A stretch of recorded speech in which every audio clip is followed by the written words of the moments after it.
Wow. I don't have,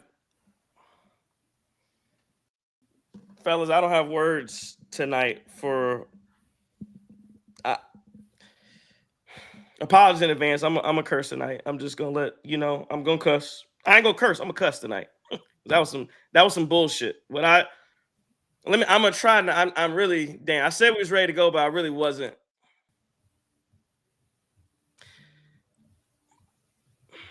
We won the game tonight. Dog, we won the game, right? Did we win that game? Did we won the game, right? Somebody tell me what I just saw I didn't just see, because I saw us out. I saw the Milwaukee Bucks down 3-1 in a series, go on the road to Indiana with backs against the wall, with people telling you Giannis is gone. Damian Lillard has torn his Achilles. Apparently, Giannis is halfway out the door. Doc Rivers is about to be fired. Everybody's going to be gone. Laughing stock of the league. It's over. It's all over. I'm not expecting it, but the Milwaukee Bucks were talked about as if they were going to do what the Miami Heat did. That's what I heard. That's what I was told. Was it's over. They're done. Put a fork in them. They are cooked. That's what I was told. Okay? And the Milwaukee Bucks went in there like they wanted to finish the series.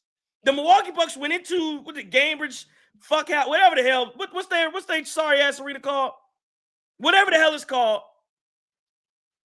I literally want to punch Halliburton's pops in his milk dud ass head. That's what I want to do.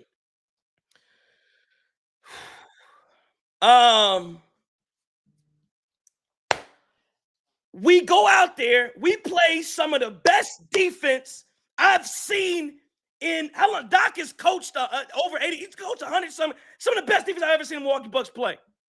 That's what that was. That's what that was. It was some of the best defense I've seen this Milwaukee Bucks team play. Then it seemed as if the NBA and Adam Silver put a call into the officials, said, hey, that's not how it's supposed to start. And they start calling him. I mean, like, the game should have been 40-5. It's probably how this game first quarter should have started. But the refs get put Indiana back in the game. The Milwaukee Bucks fight through all of that. They play 5-on-8 the entire. They fought through all of it, and they beat the Pacers down. Pacers fought the Pacers and the refs. The Pacers put on their officiating jerseys, got themselves back into the game, and they were prepared to finish it. But the Bucks fought back again. Gary Trent Jr. But gonna fight back again. Should have been over in regulation, but it wasn't. Should have been over in overtime. But guys, you fought that hard to win the game. The game was won. All you have to do is get the ball in bounds. That's it. That's it. And Gary Trent Jr., despite some of the most insane magnet ball I've ever seen, I say ever, but some of the same magnet ball, down 3-1. I mean, he made some of the most egregious errors of all time. I'm not going. I'm gonna let you go because I get the agenda to throw it out. I don't know what's on it, but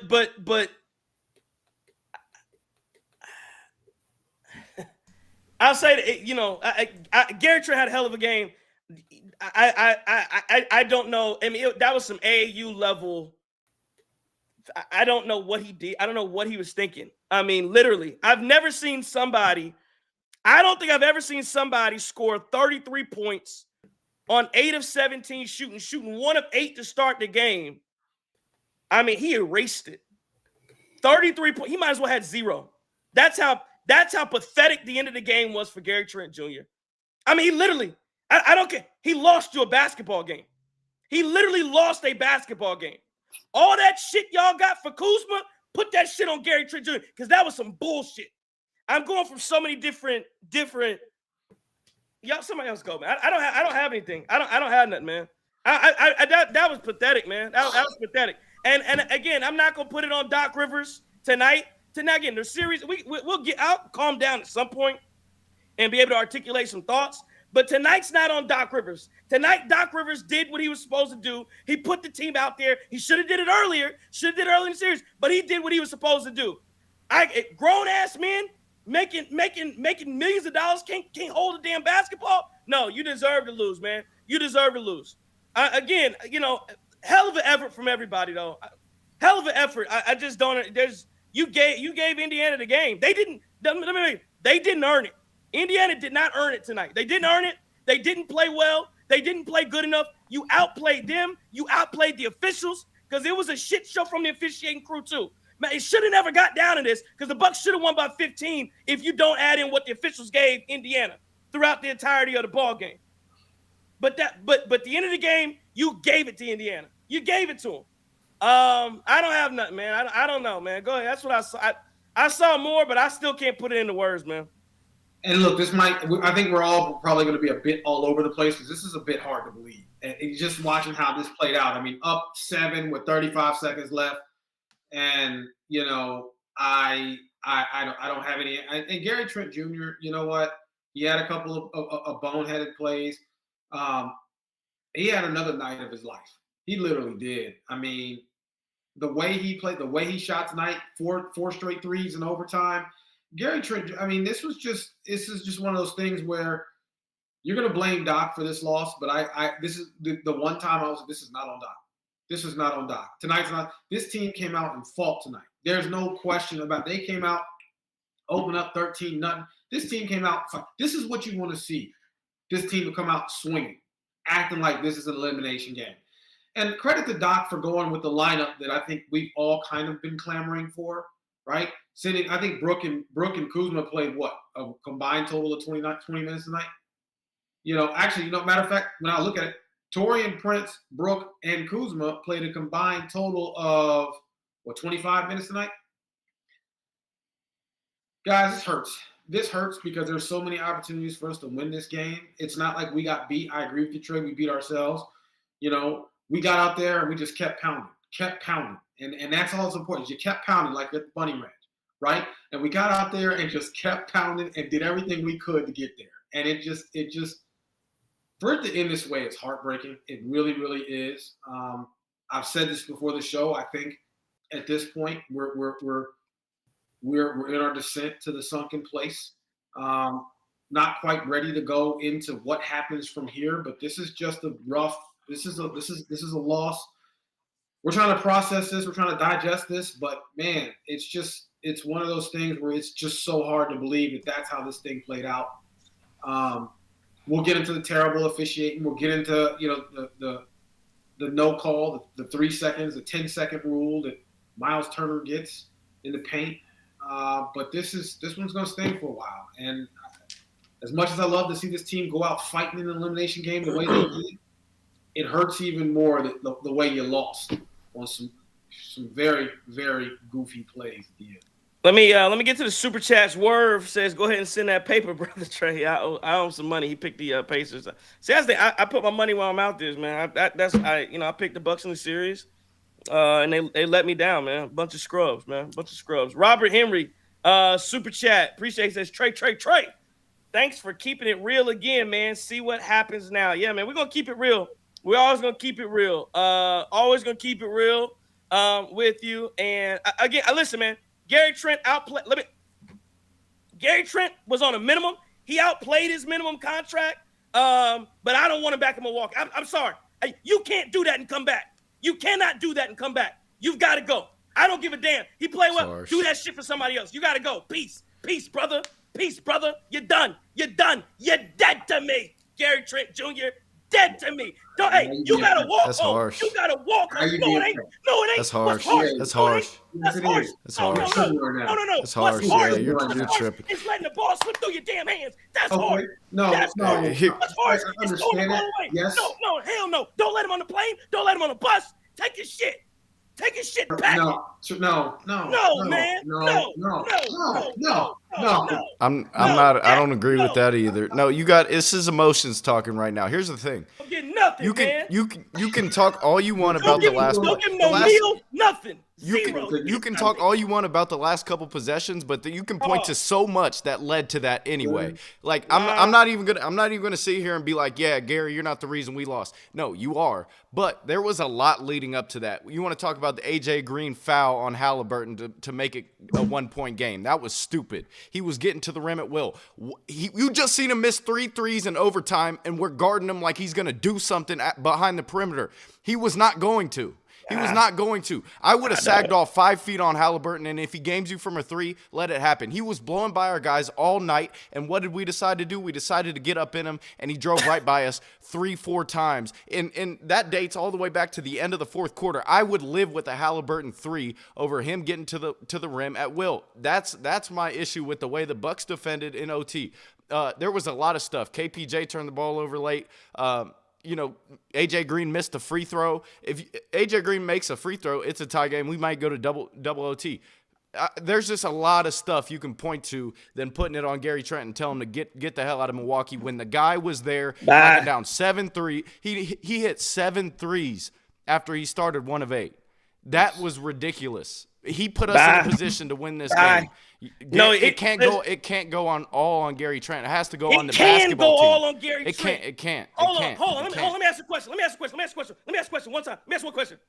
If you went on an airplane, you know the airplanes having some problems right now. If you went on an airplane and the pilot flew, where do you want to go? Give me a location. Give me a location, John Tyus. Give me a location. Where you want to go? Tell me where you want to go. Let's go to Santorini. Santorini. We're going to Santorini. Where we leaving from? Chicago? We leaving from Midway? We leaving from O'Hare? We leaving from O'Hare to Santorini. And the pilot gets us up. Boom. And it's rocking. We rolling. We going 30,000 feet. We going all the way to Santorini, Greece. And you get all you got to do. You done flown the most beautiful flight you could fly. You're on this thunder.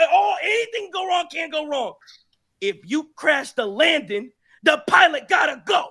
The pilot, and he is gonna go because the pilot's done. You cry. I don't care. You kept us in the game. No, you lost the game at the end. That's all that matters. No, Fred, that's not how this works. It is. That's not how yes, this it is exactly. That's not how this works. That's not how this works. Y'all are tripping, bro. He lost the game. Then why are we even talking about this? If it was Kuzma, y'all would have no mercy for him. Unlike a pilot, it's Gary Trent Jr. It's okay. Unlike a pilot. Lovable loser. Unlike a pilot. Y'all can't keep it real. Y'all can't keep it real here today.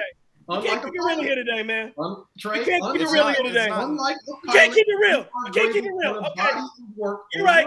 Gary won the game. Gary won it. No, look. Gary Trent is the only reason why, unfortunately, Gary Trent is the only reason why we were even in position.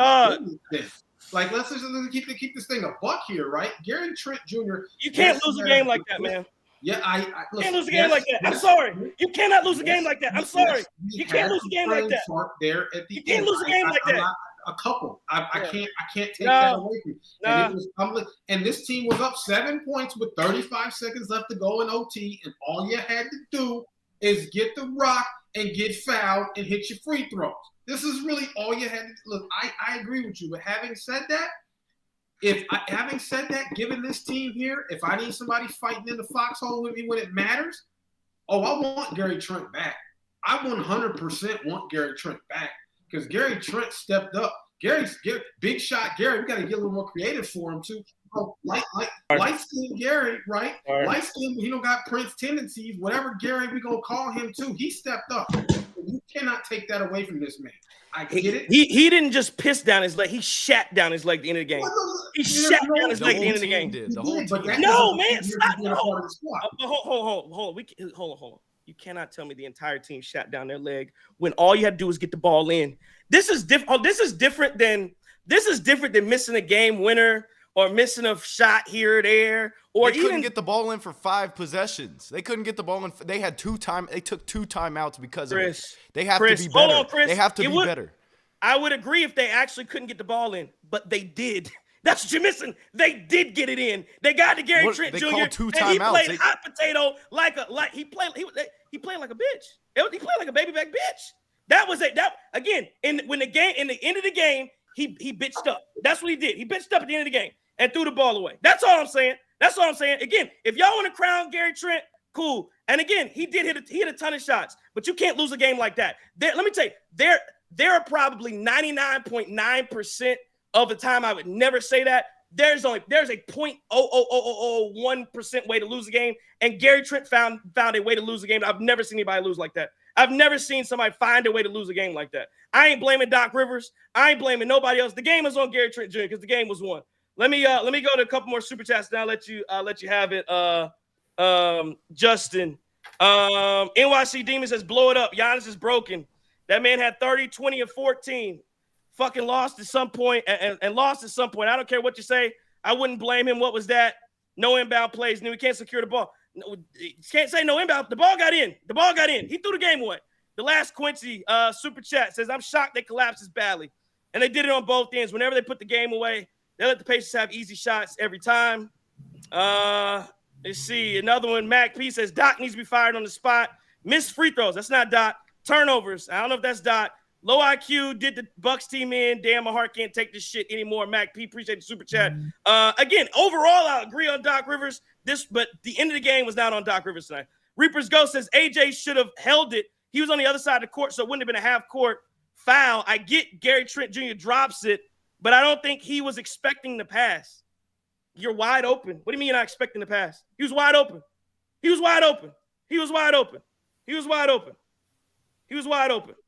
A 2K guy says Kuzma plays terrible. You wouldn't have won anyway with Chris.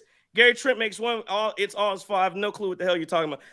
That's what I'm saying. That's what I'm saying. Y'all so pressed to talk about Kyle Kuzma. Motherfucker wasn't even in the game. Motherfucker barely played tonight. And y'all talking. I'm talking about the end of the game. I don't want to hear it again. But I'm not just talking about Kuzma. I'm talking about Doc Rivers too. I don't want to hear it. I don't want to hear it for tonight. For tonight. You want to talk about that for the rest of the season? Cool. Tonight, no. Sorry. Go ahead. Let's get to what Doc said. Sorry, I missed my input in this. I was listening to Doc, but pretty epic stuff.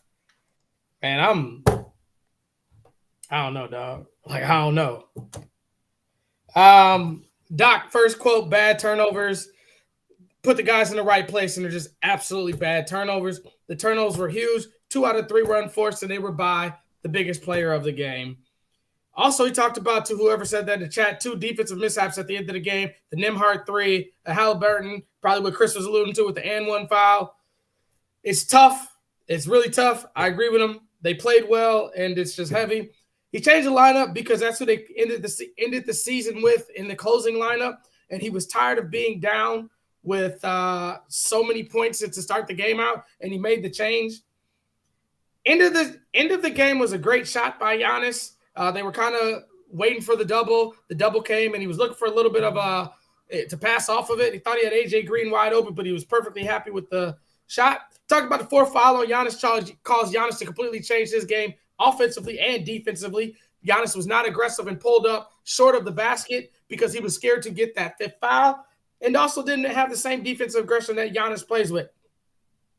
Then they asked him a question about Dame and the injuries, said that, you just can't do anything about injuries. It sucks. It's part of the game. This team, he loves his team if everyone was healthy. Talked about AJ Green being absolutely fantastic, having a great year this year. Talked about Gary Trent Jr. playing a great overall year. I know your feelings, Trey. Scoot was solid. Sims was amazing to get in the throw-in in that trade. Really played well. And here we go. Let's piss the chat off. Kyle Kuzma will be great for the Bucks in the future.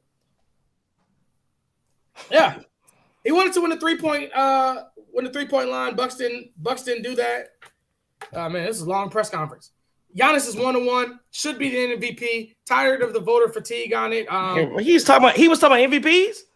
Yeah, we just Doc Rivers was talking about MVPs in this game. He was talking about MVPs. He's talking about he was one. They asked him a question about Giannis and stuff. He went into it last year. Just talked about how overall. This is the overall year he's kind of recapping on.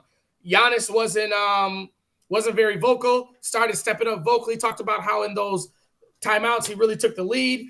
Giannis played multiple positions. Followed the leadership of the team. He's absolutely amazing. So disappointed in this loss. Losing to the Indiana Pacers back-to-back seasons is absolutely disappointed. The Bucks know they're a good team. They like each other and they're looking forward to the future. Let's throw that stuff. As far as my thoughts on the game, man, I feel like I'm just absolutely shell-shocked. There's nothing that I really have to analyze this game. I don't understand, like everything y'all said. I don't understand how you throw the ball away. I don't understand why you did this. I don't understand why you do that. It sucks for the season to be over. Indiana, I don't know what Tyrese Halliburton daddy was doing. You shouldn't even have been on the floor. I thought Giannis. Did you see it? I didn't see it. Hey, like Giannis did. So you know how Giannis like to get up on people and do the he likes to put his forehead on your forehead and do all that kind of.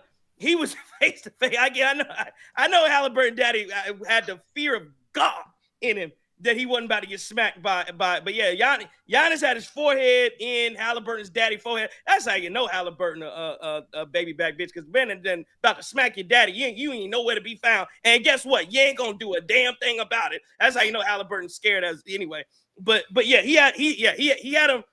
Yeah, he did him worse. Put it like this. He did him worse than Bron did Stephen A.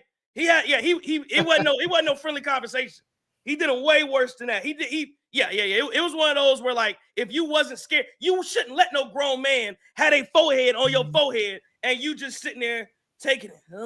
Oh, please don't hit me, Giannis. Please. Hey, front. I bet he ain't had nothing to say then. Is Mickey, this dude Mickey that's been in the chat the last couple of nights, sir? Are you a Pacers fan or a Bucks fan? No, Mickey is a Bucks fan. If he's the Mickey on Twitter, he's a Bucks fan. That's one of the doom and gloom. We always suck, so I got to talk about how we suck all the time. He's one of those type of fans who just I have to talk about. It's one of those. What's the thing when what's that saying that for like everything that could go wrong will go wrong? What's the saying? That I don't know. He's one of them type people. That ain't the Newton's law. What is that? Yeah, it's not Newton's law. It's somebody else's law though. Yeah, he's one of them people where it's me. I knew the Bucks would lose, and then he'd be the first person in line if there was a championship to tell you to celebrate. But anyway, only other thing I got on the game, man, is for all the people that talked about Doc and how bad Doc was and what he didn't do and all that other stuff. I hate that he waited so late. I thought Doc and the coaching staff did a phenomenal job tonight in this game. They made the adjustments. They put the guys in the position to win this basketball game. Like you said, Trey, it's 0.001%, whatever it was. I wish we could have saw the betting lines at the time. There's no excuse to win that basketball game. Keep it real. I mean, it's real cool to come in there and call people bitches in the chat and shit like that. But, whatever, dog. I can't. I can't even keep up with. Appreciate lads. It's Murphy's Law, Trey. Murphy's Law. That's what it's Murphy's Law. Murphy's Law. You're right. I just want to say one other thing. I'm sorry. I don't mean to keep rambling and stuff like that. But, hey, man, it's a lot of emotion after that basketball game. No fan nor family member should be on the floor at the end of a first-round win, especially if you Indiana Pacers have title aspirations. It is not the NBA Finals. You need to give those players a chance to process that and don't run up, period. And it's this isn't Pat Beverly throwing the ball at a fan in the crowd. You walk on that floor, you run up. I don't care if he's 63. I don't care. For what it's worth, though, just for what it's worth, I don't know how it did look like Giannis was on the baseline. So I don't know how. I don't believe he was on the floor. He could have been. It looked like from the camera angle, it looked like because I believe his dad was sitting on the baseline at the game. It looked like Giannis was more there. That's what it looked like. I will say that. I just fair because I don't think he was on the court. I didn't say it, but I'm gonna tell you this: when dudes lose a basketball game and they're this passionate about it as Giannis is or any of the other players, and you are a father of an NBA player, you probably know that's not the correct time to go up and try to talk shit to somebody. You just can't do that stuff, man. Should Giannis be doing that in the first place? That's what I'm saying. Like, no, I agree with that. Somebody in the chat said somebody else talking about dad's getting beat. Right. Shut up. Then shut up. Don't be talking to him. Yeah, right. You're talking about his daddy. Shut up. Shut up then. You don't talk. You can sit down and watch the game. Watch your son play basketball. Shut up. Or if you want to talk, you're gonna get talked to. That's how that goes. Shut up. Keep it real. Get some class. You get some class. You over here. Go somewhere. Get some class. That's all I got for you, though, homie. All right, I've had a little bit of time to process. After deliberation, I will allow Gary Trent Jr. a Greyhound bus pass back to Milwaukee. I will allow him to get back. I won't make him walk. I will give him a bus pass and get back that way. What was that? The Uber XL? Like what's the nice? Nah, he ain't getting no Uber. Nah, you on the Greyhound, dog. You ain't getting no Uber. What was that joint? The $19 where you could ride from like here to Mexico for $9? The joints back in the day.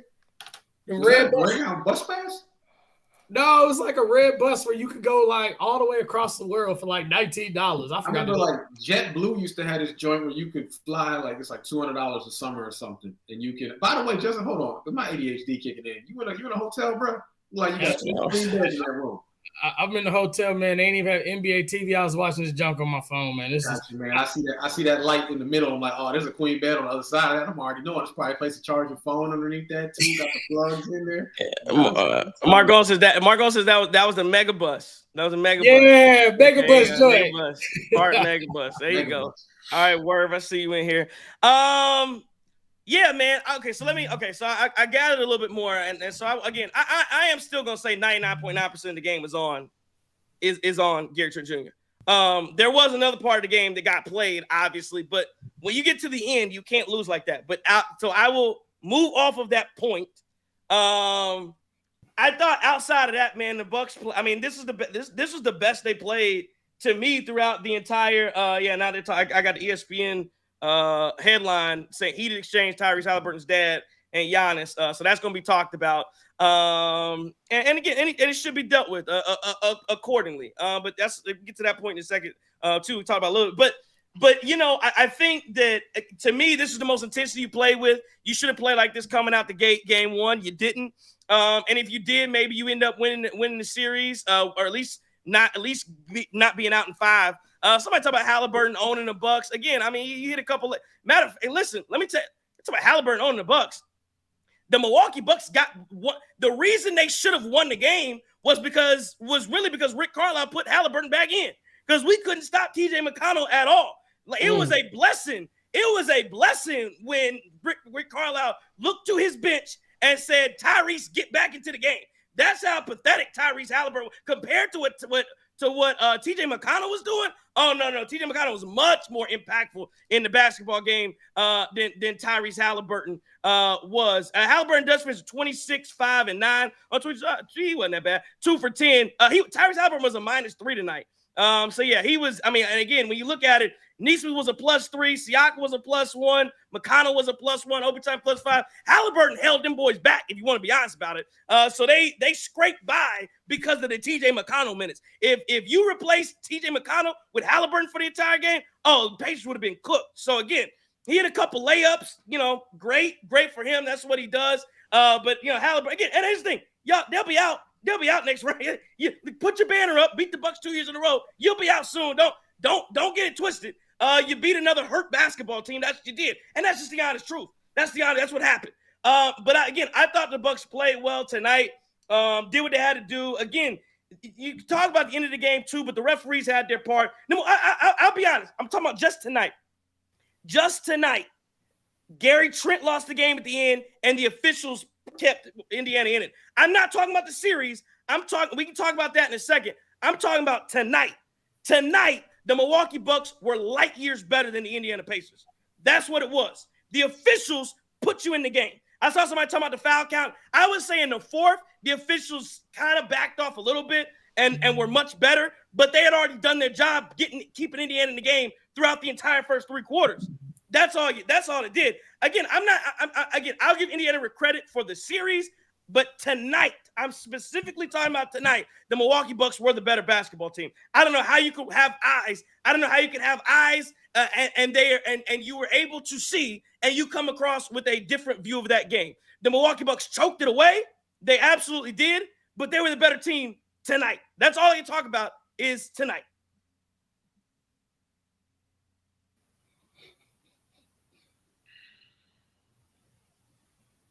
You got nothing, JT? Nobody got nothing?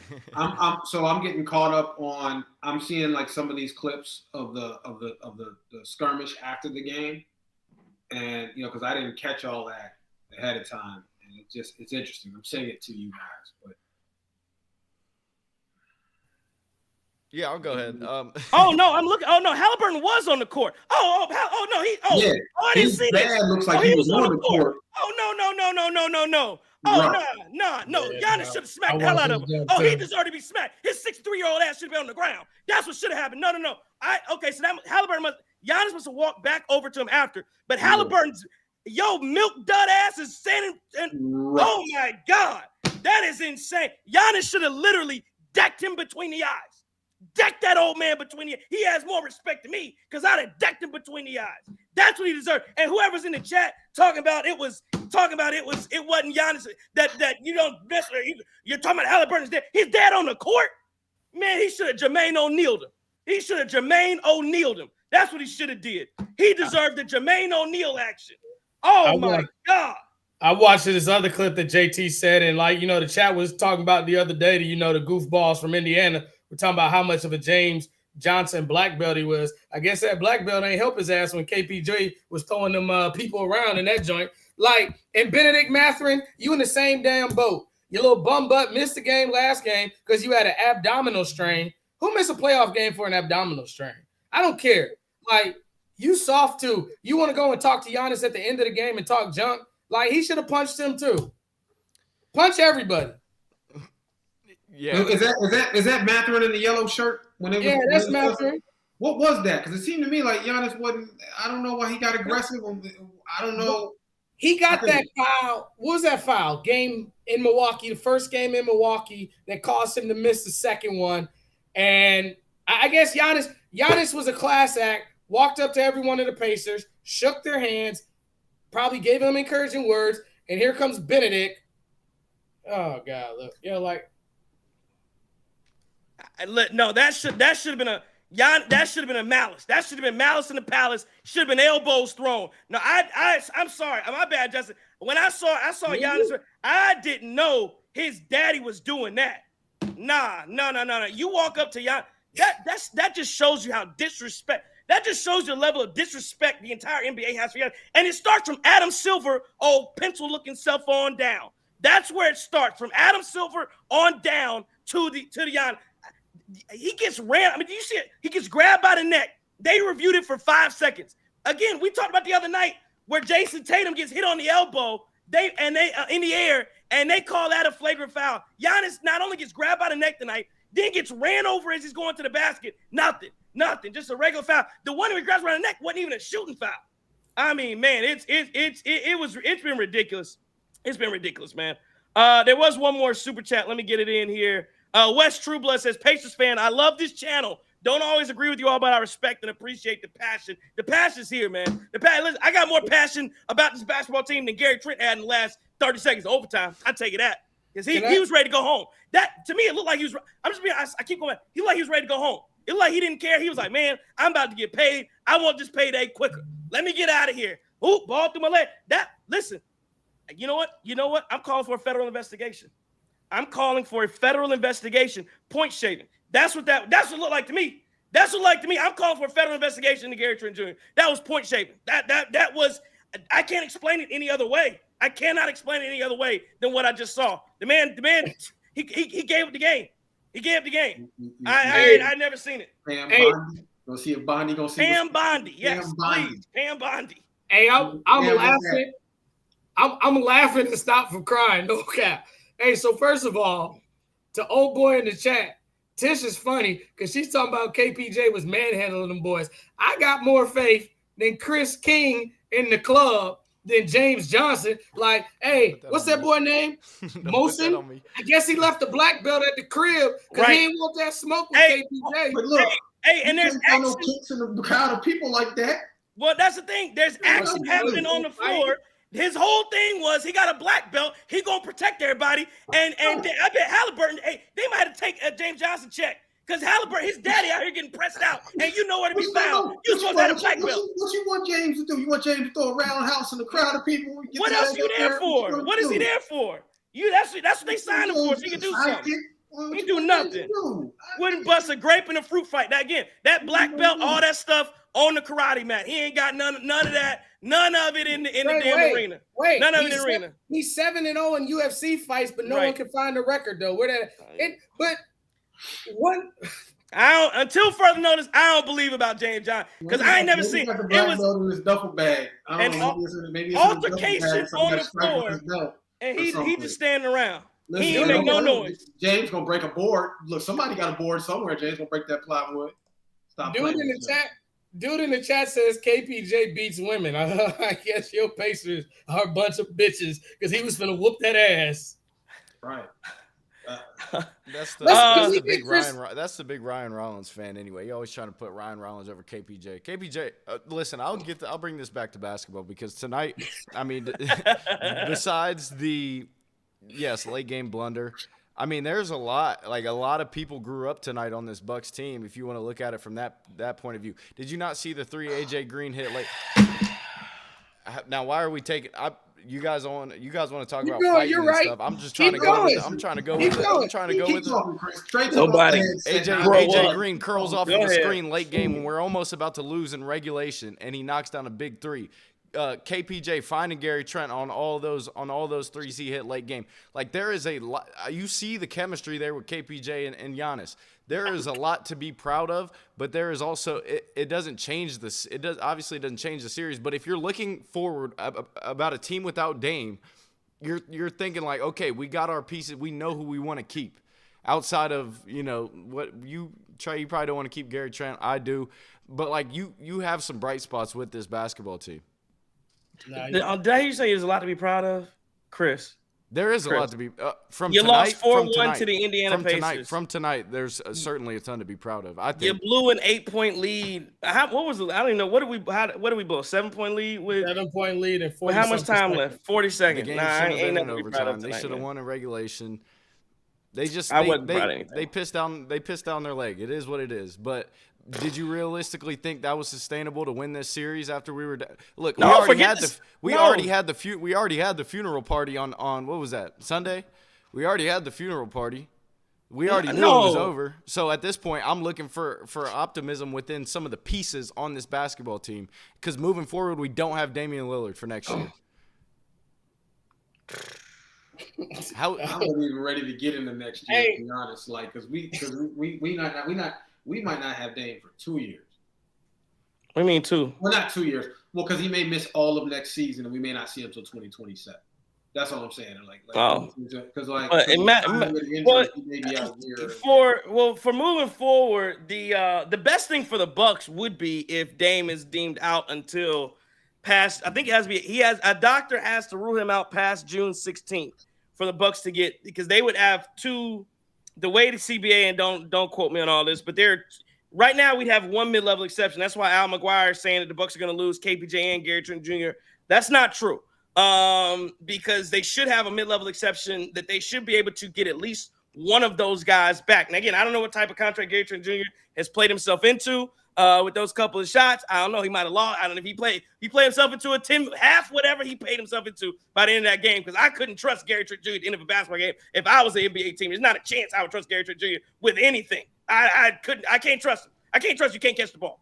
But if Damian Lillard is deemed out till past, I believe they say he's out till past June 15th of next year, you will get like another disability mid-level exception that you'll be able to use as well. But again, we'll see how that turns out. So I think the best for the Milwaukee Bucks would be if Damian Lillard is ruled totally out for the entirety of next year.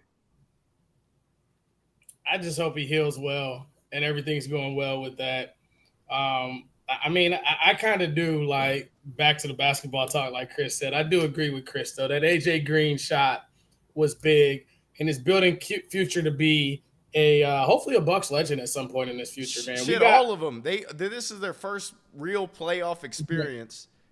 Jericho Sims, KPJ, AJ Green, and they made big plays. Like, you didn't get that from some of the you had Taurean Prince starting 90% of the season, and he played like shit all series.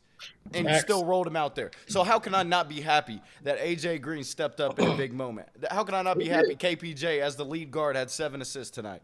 How can I not be happy? He turned the ball over late, too. Yeah, one turn. He like, hey, damn, what turn? No, but it's when they came. I'm sorry, I don't see the optimism. I'm sorry, I'll be the Debbie Downer tonight. I've been optimistic all series long. We knew it was over, Trey. Sunday, I knew it was over. Yeah. We knew it was over, but tonight, I can't watch that game and be like, yeah, we got some things to move forward with. If if Giannis stays, you have at least a base of what you're gonna do next season. Let me tell you, 100%. And I'll be honest with you. If I was Giannis, I hope he doesn't do this. I wouldn't play with him. I wouldn't play with them bums no more. You can't finish out a game with 30 seconds left. We up 7. Oh, and then I'm talking about me. I'd be out. I'd pack my bag. Hey, I can't do nothing else with these guys, dog. They suck. That's what I would say. I would go to John Horn's office and say, you got me out here with a bunch of bums. These bums suck. I'm out. First flight. Get me out of here. Take me somewhere. That's what I would do. I hope Giannis don't do that. I ain't got loyalty in my DNA. I ain't got it. I'm out. You know what? Yeah, we know. You cheered against the Panthers. We know. We being real. We being real. We being real. That's what I would do. You know, unfortunately now, though, we do have to deal with these never-ending narratives from every national media outlet saying Giannis went out. Here's where he's going. Here's where and you know, after your third straight first-round exit, you do have to ask: is there any truth to these rumors? Right? Who's putting this out? I'm not ready to go to what life looks like without 34 in Milwaukee, so I'm not going to go down that road. But what I will say is I do agree with Chris, and I say that in a night where everything was on the line and we had to go out swinging, I think you saw a lot of guys literally out there fighting. You literally saw a lot of guys out there scrapping, out there doing every single thing they make. And I know that doesn't mean much because we lost this game, but I will say that if we're going to lose a game, we're going to lose the last game of the season. We're going to lose and go home and not have Bucks basketball for I don't know, another 7 months at this point. I would like for us to go down swinging the way we did tonight. I 100% do. And I agree with Chris. Some of the young bulls on this team got some hair on their chest tonight. They 100% did. And you gotta give them credit here. I get it, right? It's like a turd in the middle of the punch bowl. Doesn't matter how good the punch tastes, it's ruined. I get it. But if we are going to look at this game tonight, and we are going to look at the player performance of this game tonight, I'm going to just tell you right now, the way Gary Trent Jr. is his name Gary or is what's his first? You know what? Let me look at the man's name. I need to call the man by his full name. The way Gary Trent Jr.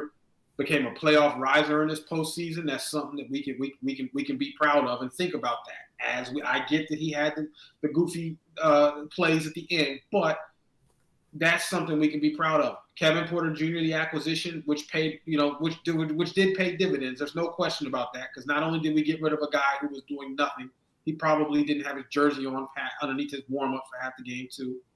But we got a guy who became a solid contributor. Again, A.J. Green, Gary Trent stepped up, right? We got a role for Jericho Sims. We got something to work with him. We got some good stuff out of Kuzma at times, some bad at times, but we got a player that was available. We know where we need to go in the offseason, potentially, assuming Giannis stays here. We know the moves that we need to try to make if we can. We got some clarity on that. If we got to literally put every body's name up on a whiteboard and talk about who stays, who goes, I think we got a little bit of clarity on that. And, you know, it stings right now. But we, at least in this last game, got some answers.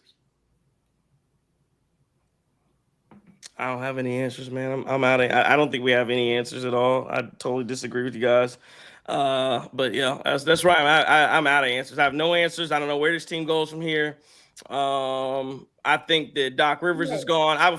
First thing I do, I fire Doc Rivers tomorrow. Fire him tomorrow. Start the search for a new head coach. I don't know where you want to go, head coach. I fire Doc Rivers tomorrow. I go to Giannis and ask him, what do you want to do? You want to be here? You not want to be here? And then we figure it out from there. But yeah, I don't have the answers. I really don't. I don't. Y'all more optimistic than me saying we went down swinging. I don't think we did. That ain't swinging to me. Answers as far as like who's a definite stay, who's a definite go. We do have some answers about that. Who are we rocking with? Because again, This is a worse loss than last year, John. This is worse than what happened last year. This is way worse. This is actually 10 times worse. Listen. I'll be the first to tell you, as Bucks fans, we are in the sunken place at this point. We are in the sunken place. There's not a ton of moves that we can probably make. We don't have the draft picks. We can't even build through the draft really anyway. I mean, we're in a rough spot right now. There's no question about that. This 2021 squad is just blow that all up. Yes, we know that. Having said that, who is our young core at this point, right? It doesn't look great, but when we play the stay or go game, I think we know who we may have a chance to rock with and who definitely has to leave. That's what I mean by answers. But okay, even if you go that route, I mean, just from a money standpoint, it's just tough. I mean, I get it. It's just tough. That's why I said we're in a sunken place. Like we are not. It's not good. It's not good. We're in let me get to a couple of super chats here. Reaper's Ghost says check clutch points on the book. Dad all on the court. He's talking to Halliburton, looking for Giannis all in his face. And Gary Trent Jr. needed the LeBron baby powder, 100%. And then William Arranger super chat says, "Man, I'm heartbroken being a fan of Milwaukee all the way from Australia. I fear I'll never see 34 in a Bucks jersey. Gave it their all, but Gary Trent Jr. went from hero to zero. Nevertheless, proud supporter." Hey, that's big too, man, homie. We appreciate you down there in Australia supporting us, being a Bucks fan, man. I completely disagree with Trey, but that's okay. That's why I'm here. To disagree with Trey and be a homer. I'm excited for next year. Can Summer League hurry up and start? God darn it. Like, listen, I agree with Chris. AJ Green Jr. I'm calling this boy Junior now. I'm so upset. He looked better. But, Trey, this is where I disagree with you. We cannot fire another coach and pay somebody $10 million to sit at home. What you do, what's going to happen, I know, throw them joints. Then make sure you catch it. 100%. It ain't my money. It ain't my money. It has to leave. Yeah, fire. Listen, no, one thing we're not going to do, Justin, is care about the Bucks' financials for the business operations. That is not going to be our issue. No, Doc's got to go. Go ahead. You can finish. Doc's got to go. You can finish. Doc, it ain't my money either, and I know they multi-billionaires, so that $30 million is like me spending $25 at Sheetz. Damn, I bought me some nice lemon pepper peach water. You should drink this shit. It help you feel better about a Bucks loss. That sounds like Doc Rivers coaching ass. So Doc is gonna be your president of basketball operations now. Hell no, I don't want to make no decisions either. Yeah. So wait a minute. Do you think the Bucks, even after signing Horst to an extension, clean house? I don't know. I 100% think so. Go ahead, Justin. I'll tell you what I think. Go ahead, Justin. Sorry. I think that Doc goes. I think that Doc goes at some type of role in the Bucks leadership or whatever like that. And it's a pseudo role. I don't think he'll actually make basketball decisions, but he'll be like a consultant type thing to the end of his contract. I think you're going to look at potentially Darvin Ham, potentially Taylor Jenkins. I'd love to snatch that boy from Charlotte.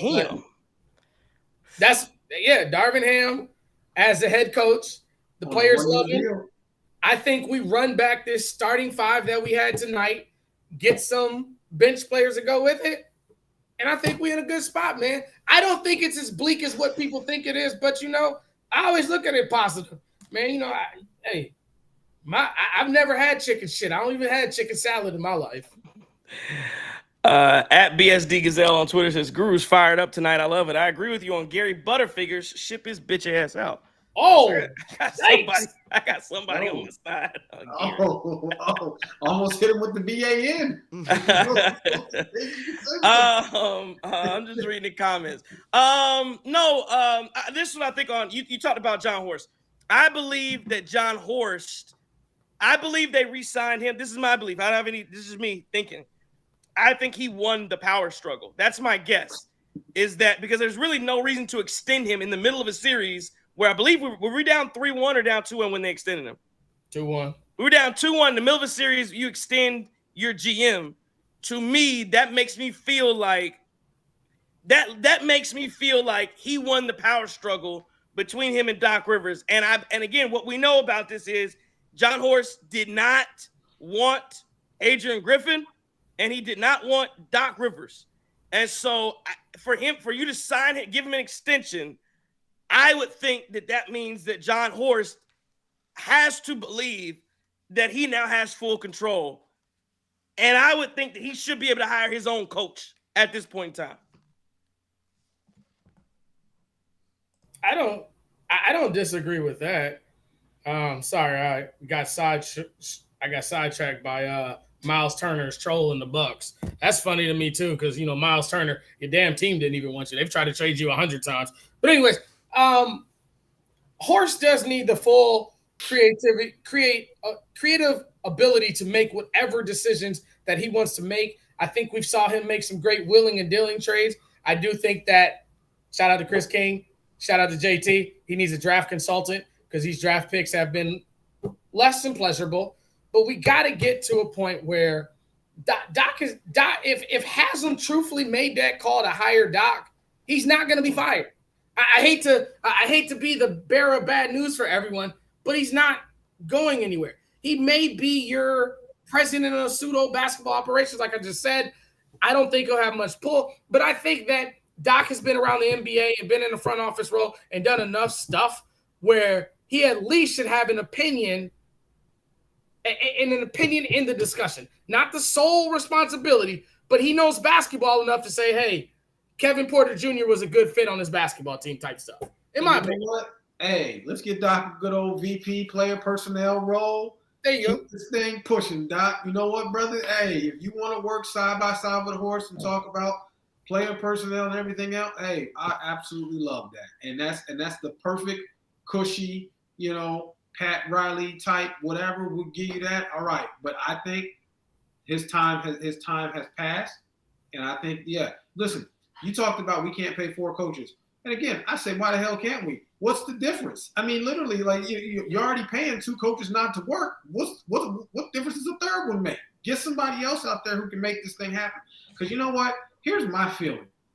The uncomfortable conversation that we're going to have with Giannis and Giannis's representation, somebody got to go.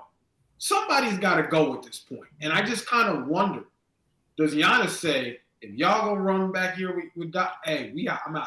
This ain't going to work. I am out of here. Right? Like, I think that's the thing. At what point does push come to shove? At what point does Giannis say, I want out of here if we're going to run back, if we're going to run this whole thing back? I'm not doing it. That to me seems like a conversation you're going to have at some point. What does he want?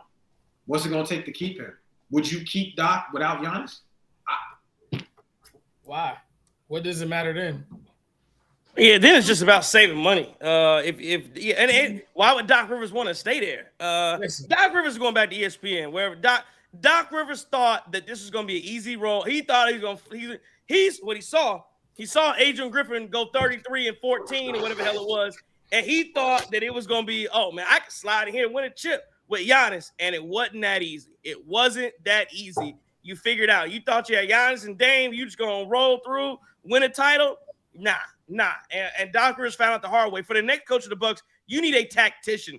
Because I will say this, Rick Carlisle coached circles around Doc Rivers throughout the entire series. You need a tactician, an offensive tactician. I mean, they come out at timeouts, dribble handoff, Turner. I'm sick of it, man. Doc Rivers is garbage. He's absolute garbage. He's in over his head. He's done. He needs to be fired. Pat Riley needs to be fired. Some of these stop with these retread coaches. I don't want Jeff Van Gundy. None of these old head coaches, man. Give me somebody new with some life that understands that there's a new modern NBA way to play basketball. We're not playing basketball like it's the damn Boston Celtics back in 2012. That's why Doc Rivers ain't never won. He'll probably get on a podcast at him. Well, at least we didn't get swept. You see that? I ain't never been swept. Sounding stupid. I'm sick of Doc. Doc Rivers is terrible. Doc Rivers is worse than Adrian Griffin, and there's no way you can make me feel any different about it. I know he was on the top 15 coaches all time. Again, that's for what happened yesteryear. He's not a top 15 coach in the NBA today. He's a top 15 head coach of all time. He was on the list for it when they did the top 75. I get it. Doc Rivers is not a top 15 head coach today. It's funny because, again, and the crazy thing is, it always happens. My takes will come around. They'll come around. I know they will. Jason Kidd, who the Bucks gave up 3 coaches ago, is a better coach than the Milwaukee Bucks have right now, currently. That's how bad this thing is. Hey, man. Wait a second. Wait 1, Wait, Jason Kidd is a top 5 coach in the NBA right now. Oh, 100%. I know top 5's Luke. Top 5. Yeah.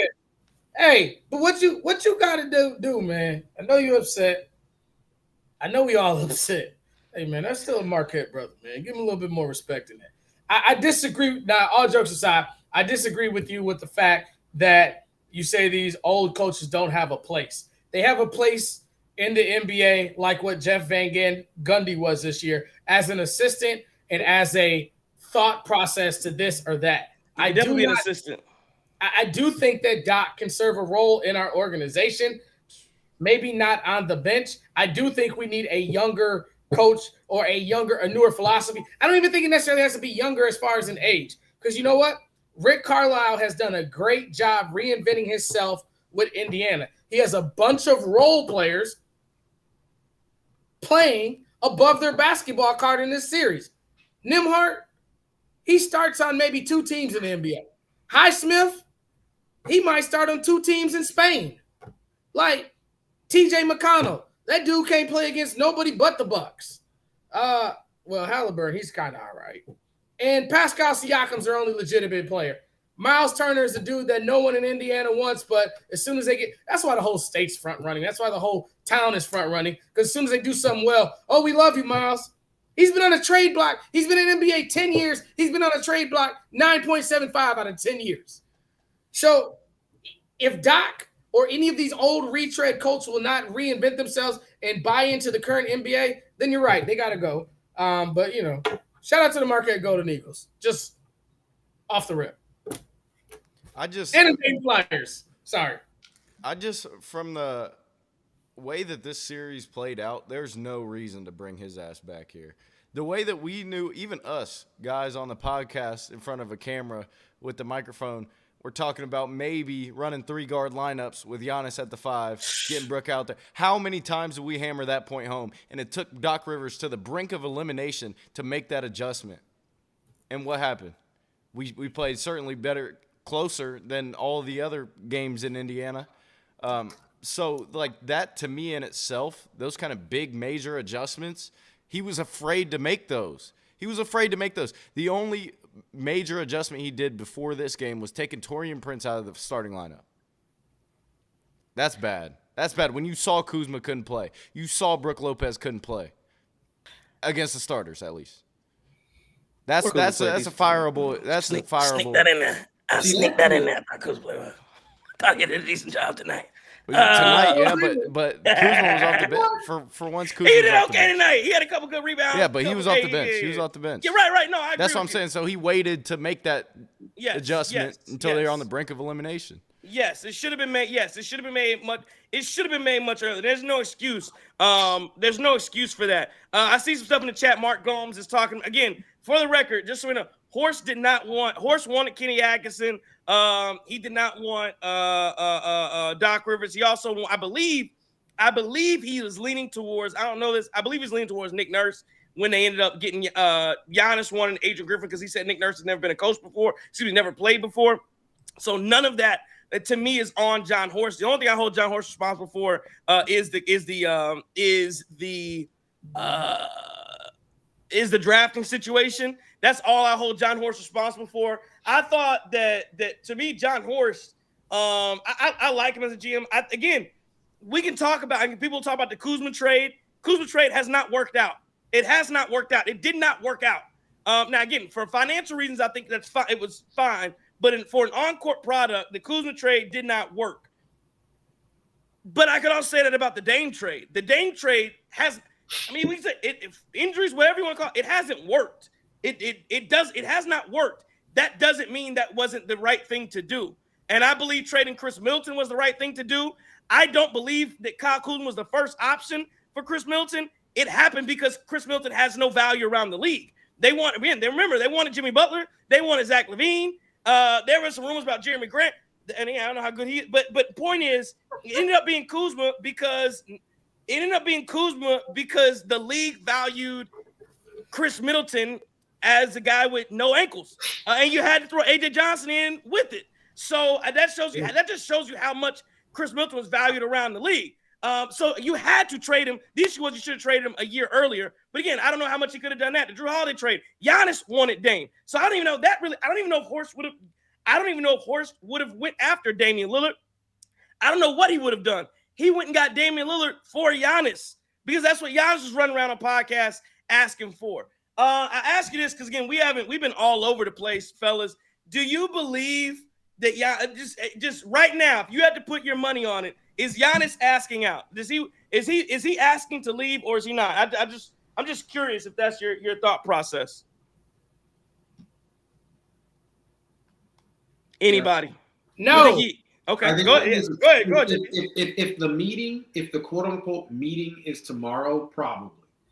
If you take some time before you meet with him and talk with him, I think that before Giannis asks out, I get the feeling that maybe he would say, what's the vision, what's the plan for next year, and maybe make that determination. That's what I'm hoping, right? I'm being optimistic here and saying that maybe he doesn't ask out if he's comfortable with the vision or whatever we have next year. But listen, we already know about the pieces on the board here. We don't have a lot of moves to make.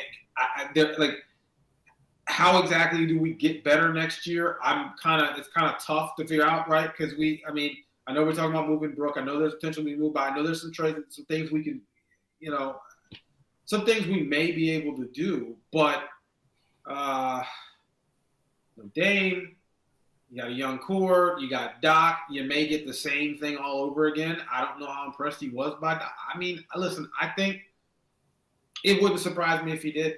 Wouldn't surprise me if he did ask out, say I'm good. Three straight one and done. Our title window is damn near shut at this point. If that's important. I was thinking about what we said on Sunday when he's still a legend if he stays with the Bucks and only wins one finals. I don't want to question the character of Giannis and what he wants out of his NBA career, but I do think this whole thing, being the face of the franchise with the Bucks, has alleviated pressure off of him to become this. So after he won the championship, to become this sort of great top 5 player in the NBA or whatever. Everybody holds him to the highest standard, but until they get eliminated, you may not hear much national talk outside of they're gonna say, is Giannis gonna ask for a trade or whatever? But if he doesn't, it's not like he's going to get crucified for not asking out. So to me, I honestly think there's not that much pressure on him to ask out when he's already won a championship here. I don't think he's going to ask out. I 100% don't think he'll do it. He's told us time and time again that he is happy in Milwaukee. He has loyalty. He wants to be here, and he's going to play out his contract. And I think that's what's going to happen. I think that tough times call for tough people, and I think he's one of the toughest people seeing that what he went through. He came from a country that didn't even want him until he was an absolute legend on their court and came to the Bucks. I just think that Giannis doesn't opt out, man. I don't see it happening. If he does, I'd be like, wow, that's amazing. He completely shocked me. I just think these European dudes are a little bit different, man. Hey, Maddie, post a picture in the chat since you want to call me delusional. See what you look like, homie. Yeah, Is Maddie a guy or? Shit, I don't even care. I got them both sides, men and women. I got 50 for you. Post a picture in the chat. Hey, pull up. I am hearing from. I saw somebody in the chat, and I'm getting text messages telling me that Halliburton apparently has apologized for his father's actions, and his father would like to. Apparently, I think somebody in the chat said his father wants to apologize to Giannis, and if I was Giannis, apology unacceptable. We'll see you. No, I'll see you next year, buddy. When first game, I'll see you next year. Take that apology, shine it up real nice, turn it sideways, stick it straight up your candy ass. That's what I tell him. But that's me though. Jabroni. I tell him. You know what? Y'all keep getting on Giannis.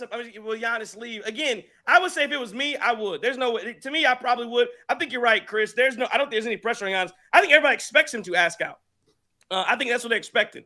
That he ask out. Again, me, I would. I will not. I could not blame Giannis if he did. Now, what I will say, and we talked about this before, and we get to it another time. I would not. If I'm the Bucks, there's no favors. I would allow you to give me 7 to 10 teams that you want to go to, and I can help you in that manner. Because again, only a contender is gonna trade for you anyway. But it's not gonna be like you pick one to. Hey, I want to go to Houston. I want to go. No. That's not how that's gonna work.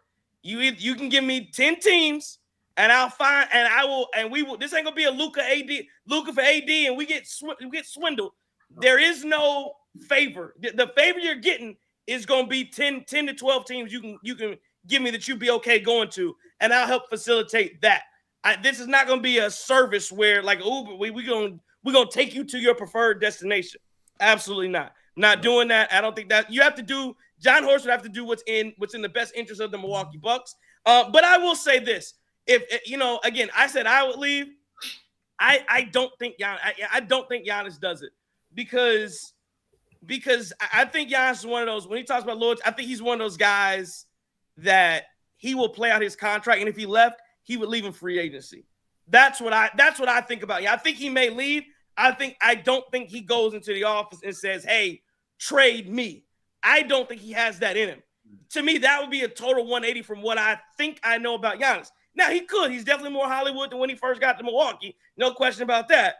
But that would be a total 180 from what I know Giannis to be. That he would go in the middle of a contract and say, "I don't want to be here anymore."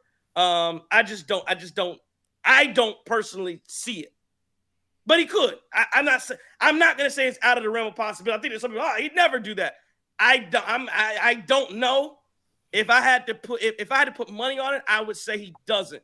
Just because I think if he did it, I think he would do it in free agency. I think he would honor whatever the contract is. I think he has a couple more years left.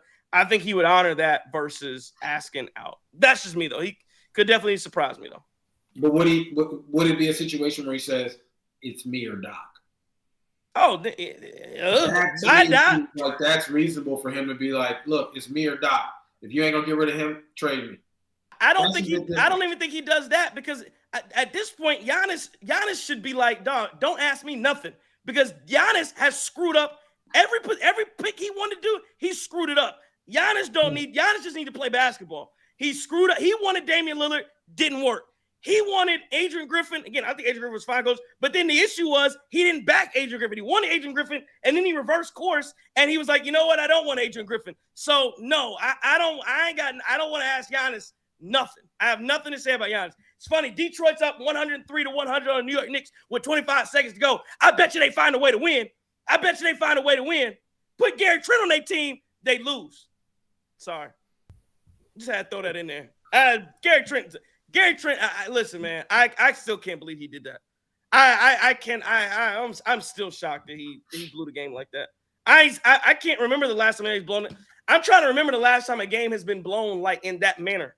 Can you tell me the last time a game has been blown by one person in that manner? I've seen people lose a game on a turnover or a bad shot or Chris Webber. I called a timeout with no time left. I've done a thing that has lost a game. I don't remember, or of course, if you see people who've played poorly and lost the game because they played so bad throughout the course of the game, we get that. I'm talking about singular plays that lost you a basketball game, 2 of them back to back. I don't know that I've ever seen it.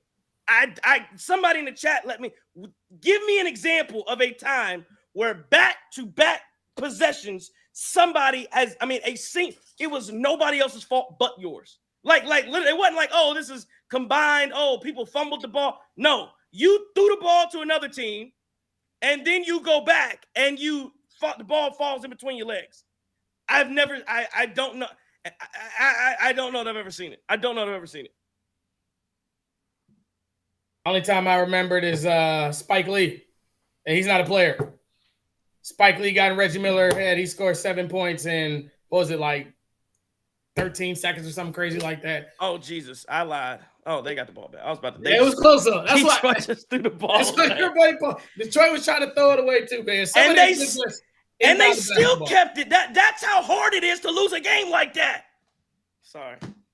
No, you're right. Hey, man, like we all upset. Just gonna warn y'all in the chat. Y'all come sideways, like you got to smoke tonight. All that dumb shit, yeah, it's ugly tonight. But it's about as ugly as the inbounds play. I just cannot, for the life of me, understand. I'd be happy inbounding the ball to Giannis up 4 with 7 point or 22, whatever it was, man. Like, we did not make basketball plays tonight. This is the toughest. This is probably the toughest loss as a Milwaukee Bucks fan. I can accept losing by 30. I mean, and everyone wants to say, well, at least we weren't the Miami Heat. We didn't lose by 55. At least they can go back and then just go into their offseason and understand what they are going to next year. Speaking of that, since we're talking about all this coach stuff, y'all think Spoelstra going to? He could be. I'd love him in Milwaukee. Maybe he's also starting. that would be Yeah. Okay. If we can somehow get Spo in Milwaukee, now we cooking.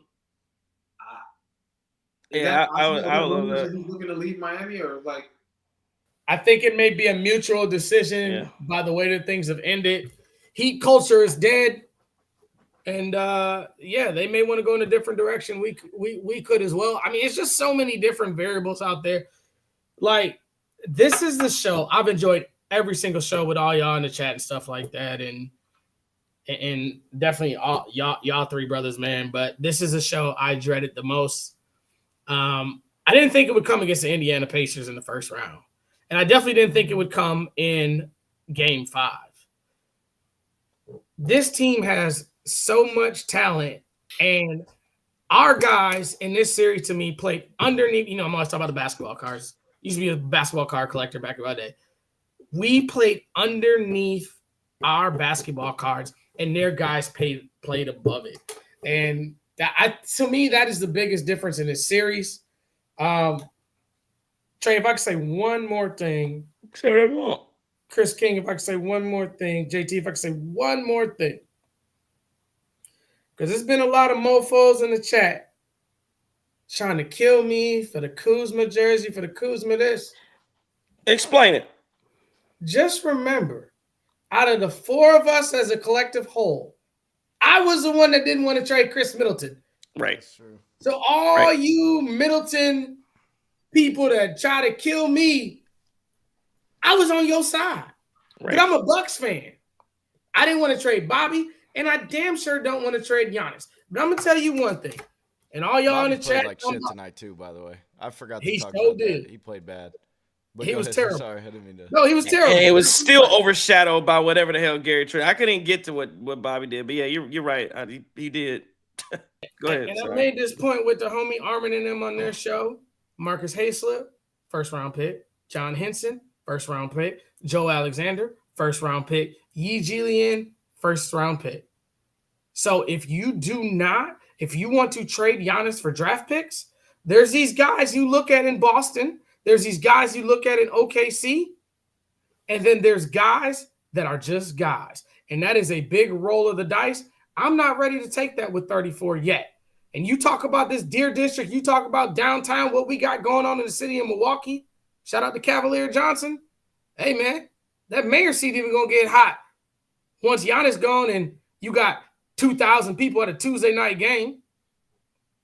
And like I said, for the record, man, just again, what and just even said, but the point about his Kuzma jersey was, like you said, it's the fact that he didn't want to trade Middleton at all. Forget for anybody.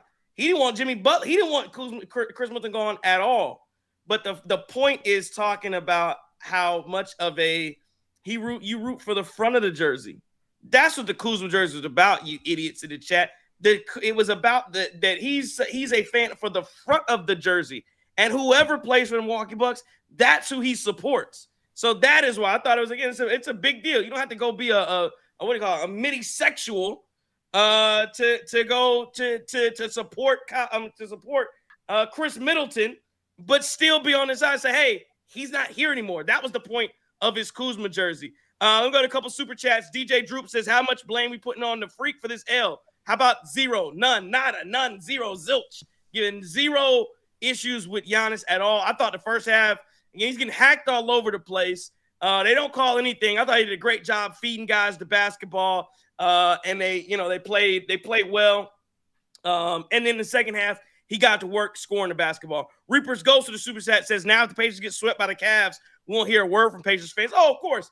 Halliburton daddy won't be on the court. Then, matter of fact, somebody find me Donovan Mitchell's daddy. I want Donovan Mitchell's dad to roll up on Halliburton dad. He really deserves to be smacked across the teeth, though. I'm sorry. He deserves to get smacked across the teeth and curb stomp. Is what he deserves. Because he's an absolute bum. His son's a bum. Bunch of loot. Man, it's such a losing friend. Have they ever won a championship? No, absolutely not. I think ABA. Yeah, they made it to one in the early 2000s with the Plumbers. With the Lakers, I think. With the Plumbers, they won championships with the Plumbers in the ABA, with the Plumbers and the Mechanics. That's the championship they won. Was that with the blue and white ball or whatever? Yeah, right. Yeah. And Pacers, it's a terrible organization. One of the worst organizations in the entire NBA. They'll never win a championship. You're not winning a championship this year. You're not winning next year. The best thing you can do is be glad that you beat the Milwaukee Bucks. And again, you beat them while they were hurt. That's what you did. Harry Potter, do you like fishing? Because you're gonna be there too. In the lake. And like I said, what Chuck said, they're gonna go Galveston. Y'all ain't even going to Cancun. You're going to Galveston, wherever the hell that is. Texas with the dirty water. Right. Somebody, let me find this one chat. Somebody said, no hate, only facts. I can't stand. He's always just yapping too. He says, I don't feel bad for y'all. Y'all say the Kuzma trade was good. Again, I say the Dame trade was good. It didn't work out. The Dame trade was good. The process is good. Doesn't mean it's always going to work. Hindsight's always 2020. Says you say the Kuzma trade was good. And again, it's about getting off of Chris Middleton. Then he says, y'all had no issue with the Bucks overpaying Brook. I don't remember that. I don't remember not having any issues. Again, I wanted Brook gone. I wanted to trade. I would have traded Brook years ago. I would have been traded Brook a couple years ago. I've been one of the main ones who did. Matter of fact, Adrian Griffin was trying. Matter of fact, the person you talk about, you get what you get peanuts. What you should be in here is talking about how how Adrian Griffin tried to tell you. He tried to show you how sorry Brook Lopez was by saying, hey, this is how you have to play defense on the ball. And what did Brook Lopez do? Complain and cry. We got to play drop. And you had these dorks telling me all these analytics. Y'all watch games with calculators trying to tell me, oh, this is how you have to look at these numbers from Brook Lopez. And he does this. No, I'm watching him. He sucks. He's not good anymore. He's old. He's slow. Can't play. That's what I was watching from Brook Lopez. But I was told you have to put out calculators, and that's how you value how good of a player is. But Adrian Griffin said, this is how you have to play. They said, no, we got to play drop. And then they pretended like that you have to play drop so that Brook Lopez, because he has to help everybody else on the floor. No, we found it out. There is no more debate. You had to play drop to help Brook Lopez. Brook Lopez was the weak link on the floor. That's what that was. So, again, anyway. Hey, Harry Potter, homie. Man, hey, I'm old. I'm about to say some reckless stuff, JT. Wow. What you about to say? Something ignorant? Yeah, I ain't never seen a brother watch Harry Potter in my life. I'm just saying. We don't watch that. We'll watch it. I've never seen Harry Potter. I ain't gonna lie, I haven't seen it. Well, he just dropped the M-bomb in the chat, so I'm assuming he a brother if he dropping the M-bomb. I didn't see that, but yeah, I've never seen Harry Potter. Oh yeah. But what I will tell you, Harry Potter, you can take your victory lap on your Pacers, right? You definitely can do it. But what you're not finna do, you're not finna talk about the mill though. Homie, your city is only relevant if y'all pay big money to have a big event there. Ain't nobody coming there. You corn stalks and drive through it. I'm not about to run through you the list of what Milwaukee Summerfest is and how dope it is or anything else like that, but your bum ass should take a trip. What are we doing? Go, good luck to you and your Pacers in the second round. I hope you put up a valiant fight against the Cleveland Cavaliers. I'll tell you this, it may be referee assisted and everything else like that, but Your Pacers fought back. Down 20. You made it a basketball game. Should you won the game? Absolutely not. But homie, like, we're not about to compare Naptown to the Mill. We just not about to do it. It's not a fair comparison. You pay all that money to have an indoor arena to have a Super Bowl. Don't nobody want to come there. That's why you can't trade Miles Turner. No one wants to go to the Indy 500. It's a race. Who wants to go to that? I don't want to go to that. 16 left turns. Come on, dog. Hey, dog. Like, hey, JT, I'm so sorry, dog. I know you're born there, but I'm just. You're good. Listen, man. I was born in Indiana. I got family in Indiana. I lived in Indiana after I was born there a couple of years ago for a year. There's no lies being told here, right? Like, there's no lies. Listen, Indianapolis is, you got sports there, but like most of the state, you got ass backwards things and racism. It's kind of what Indiana's about. It's trash. Like, it ain't. I'll be the first to tell you that. Like, I mean, I'm not offended by what you're saying. I just think the thing is, and without banging on people from the state, I just think that what bothers a lot of Bucks fans so much and what hurts about this loss is that we're not convinced that the Pacers are really a better team than us. Having said that, Rick Carlisle. Say it one more time for the people in the back of the room, bro. But Rick Carlisle got the best out of his guys. And what really kind of hurts here is this is the third straight year where we won and done in the playoffs. And this is the third straight year we're one and done, and we didn't expect it to be this way. And I think that's the hardest part is that you go from the highs of highs in 2021 to losing in the second round in 2022. And then now it feels like we can't get out the first round. And what makes this even more painful is that everybody's talking about what moves we need to make in the offseason. To an extent, I mean, we have very few avenues to really get better. And, there's some guys you can trade to do that. But we're entering the phase, is why I call it the sunken place, where we're going to be a bit hamstrung, especially when it comes to building through the draft. Not to say that we've done a decent job doing that anyway, but that's really, it's really not going to be an option coming up soon. It's one of those realities that I did not want to confront yet. I don't think any of us wanted to, but Yo, he just said y'all got 2 chips and y'all acting like it's a flex. What you flexing with the 0, homie? Sorry, Chris, I didn't mean to cut you. Yeah, I think what's even more frustrating to us and losing to the Pacers twice in a row is that it's just the harsh reality that the league, and it enforces it even more after, even after we're hurt and stuff, the league just passed us up, man. And while we sat there on our hands, they just passed us up. Like, you look at what the Pacers have, and it's not so much about the big names. It's about from top to bottom. They're just very solid. I got to give them that, at least give them that credit, because all series they punished us if we left them open on the perimeter. All series they just had the quicker legs. They had more intensity, and those are the kind of things that, like, it starts with culture. And also, the front office and stuff, getting the right young pieces in. But it just, like, never felt like we were on the same athleticism with them throughout these past 2 years, really. I mean, even though we, came into this thing knowing that we won 3 out of 4 in the regular season, it was just a different ball game in these series. And you still had opportunities to win it. You still had opportunities to win tonight and at least extend the series. But that's what I look back at is, like, yes, we got sent home. The podcast got sent home twice in a row by the Pacers. And to me, it all just came up to – I just chalk it up to them kind of passing us up, which is a harsh reality, but it is what it is. My only retort is I had way more fun in Dayton, Ohio than Indianapolis, Indiana, and I've been to both. Just by the way, though, shout out to Chris King.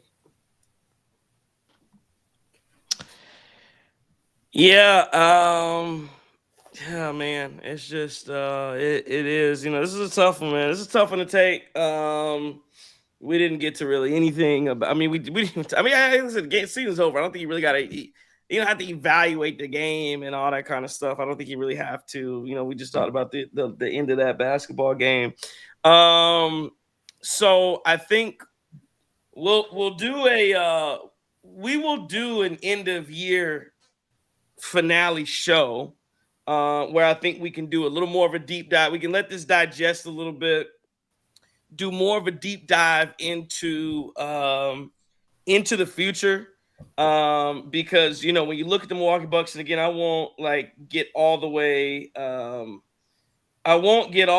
into it as far again with what the Bucks should do and what they can do, but you look at it on the surface, the Bucks projected salary next year is $167 million. The tax threshold is $187. The first apron is $195 million, basically $196. Second apron is $207. And then you look at the free agents the Milwaukee Bucks have. Pat Connaughton has a player option. Bobby Portis has a player option. Kevin Porter Jr. has a player option. Then you have just straight up free agents: Taurean Prince, Gary Trent Jr., Jericho Sims, and Brook Lopez. And then I believe you have I'm trying to figure out what kind of deals you have on Ryan Rollins. I think he has a partial guarantee. Ryan Rollins and Stanley Umedi have partial options. They have a tradable first in 2031 or 2032. They do, because of the Chris Middleton trade, do have financial flexibility. I know people have been asking about that. And again, I think your questions are going to be the extensions. Do you extend, talking about Chris King, you talked about, do you extend AJ Green? Do you extend Bobby Portis? I believe you do with both of those guys. And then I think your question is, I'm assuming Pat Connaughton's probably going to come back just because, again, it's free money for him. Even though the Bucks, I'm sure, don't want him back, but that's the biggest question is but the looming question after all of that is, I think, too, can you get back AJ? Can you get back Bobby? What do you do, Gary Trent, Kevin Porter Jr.? What does Brook Lopez want to do? Again, signing Brook Lopez, I know we've talked about it. Signing him is really about your own money. So again, if he walks, you don't get any free money. You don't get any free money back if Brook Lopez walks. Just making that clear. And then I think, like I said, the other two questions outside of all that, which go into a lot of questions, are: is Giannis going to come back? Is he willing to come back? And then, of course, you want to know about what Damian Lillard's going to do and if he's going to continue. Again, I think we can hammer a lot of that out, at least talk about it and come prepared to talk about it. Maybe have a couple guests as well. Maybe that's when we can get Billy Schmid, maybe a little Armin Sarian in here. Maybe we get Danny Levin playing that out maybe in about a week or so, and just come back and do a finale show. But yeah, man, again, this one, I'll just say, it ends in a way that you didn't like to see coming. I think, like you said, Chris King, we knew that the Bucks weren't going to win the series when they got down 3-1. It sucks that you finished. I think the other question we didn't talk about is Doc Rivers. Does Doc Rivers come back? And I hope that he doesn't. Again, I would fire Doc Rivers, but we'll see kind of what that looks like. Trey, what's up? Giannis said in his post-game interview, "I've won championships. The Indiana Pacers haven't." Oh, is that what he said? Oh, good. Yeah. That's what he said. And then you got this dummy Harry Potter. You got this dummy Harry Potter. You're dumb, bro. Bro, I try to give you stupid ass Pacers some credit. Now you're talking about Pacers better than the Bucks, Colts, huh? No, huh? Justin, you better than Wisconsin, huh? Justin almost scared. I thought Giannis was giving an update on whether he was gonna come back or not. Yeah. He was in his press conference. I'm like, oh, did he already make a decision? All right, okay. Hey, and shout out to J2 Series 42. He a Pacers fan, tender light-skinned dude, really gonna crash out when Giannis leave. You know when I crashed out? I crashed out when I went to Indy for Clave in 2011, and I probably took your mom's back to the room. Out of here, dog. No. F out of here, dog. Your mom's was with the noobs. You should be a bastard. Oh, we're officially off the rail. We was officially off the rail. Justin had the Chris Brown playing in the background, bro. Hey, let's go, dog. I tried to be in. I try to keep it. I try to be on. But one thing I do want to do, man, because all year Tish, queen of the post game, holding it down in the chat, holding it down on Twitter, bigging us up.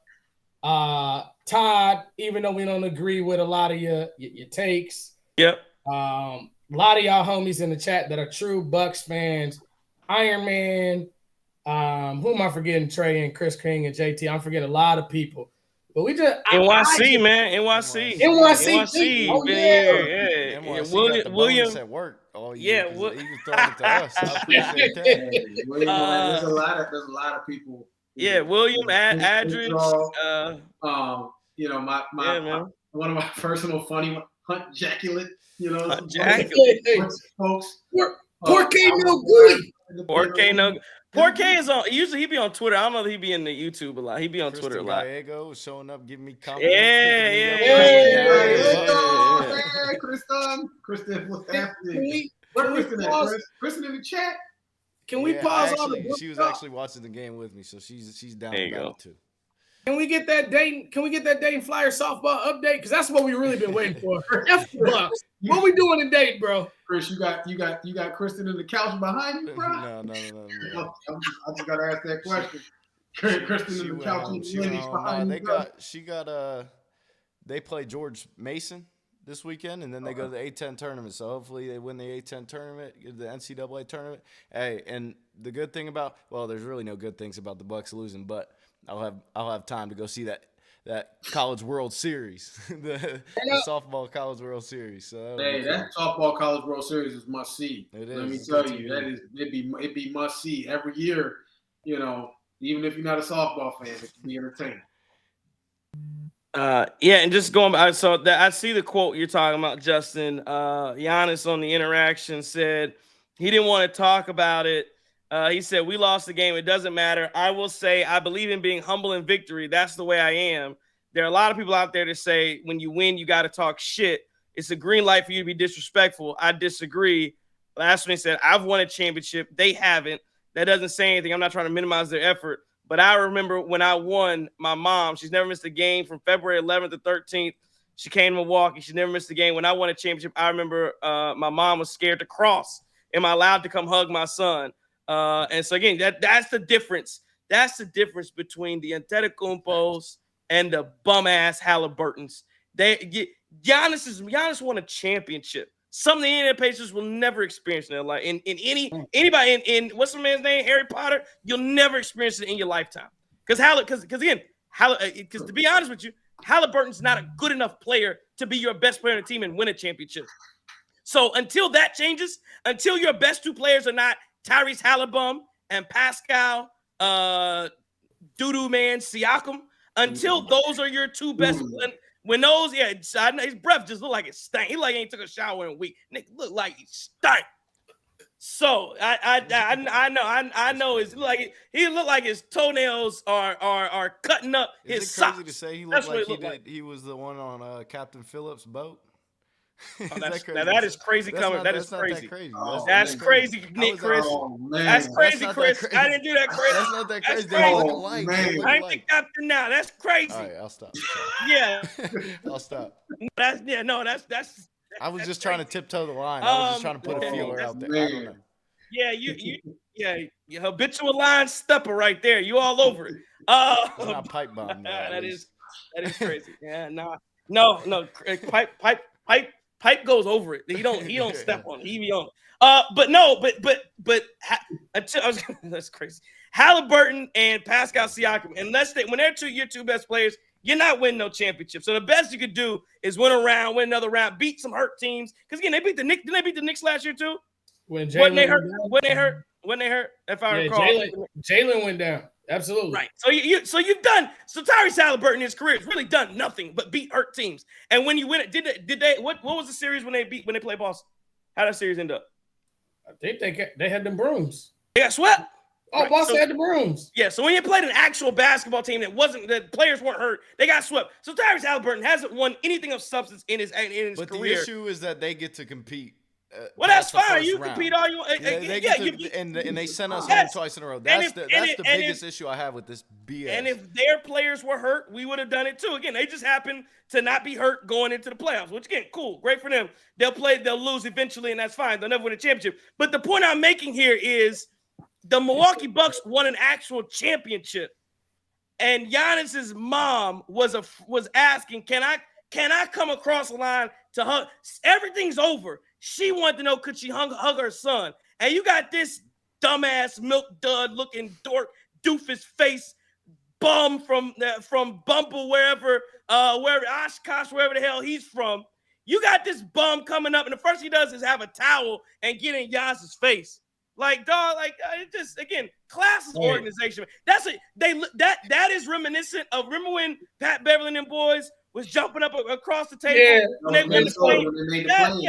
That lets you, that's how you know they ain't never won nothing. And again, you'll never win anything. Basketball gods, karma, all that. You'll never, ever win till you do right by me. Yeah, right there. We got a Lakers fan in the chat now. You hit her with the color purple joint. Yeah, I did. Harpo? We got a Lakers fan in the chat talking junk. Like, bro, you down 3-1 too. With a podcaster. You on the way out of there too. With Luka and LeBron. Dog, go find some. Go find a Minnesota chat. Hey, look, this is the last thing I'm gonna tell you, Harry Potter. Because you sound like a real cluck right now. You super goofy. You the goofiest dude ever. Anytime you mention in a sports argument Andrew Luck. Oh, hey, come on now. Wait a minute. And your friend, yeah, he a loser. He a quitter. He a quitter.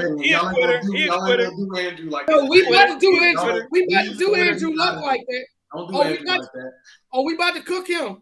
You talking about Andrew Luck? We're not cooking Andrew Luck. Hang on. Hold on, JT. I'm out. I'm still a Colts fan. We ain't doing I know you're a resident Colts fan. I know you're a resident Colts fan, but you gotta sit this one out.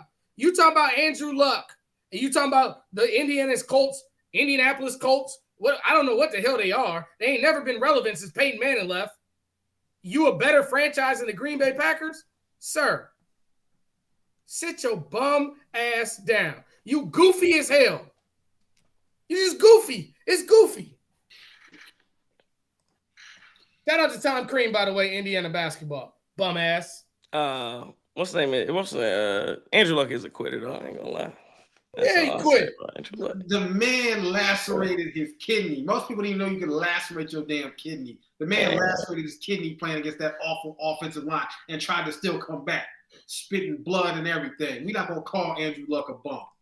He was a good football player. He's just soft. That's all. He's a good great football player. He's just soft. I mean, listen, man. Like, you do know there's like some, potential life threat. They're like, you have lacerated internal organs. That's a problem. You can call somebody soft. That's not a sprained ankle. Oh, and by the way, he came back after that. And not only did he come back after that, he quit. 40 TD. Let me ask you a question.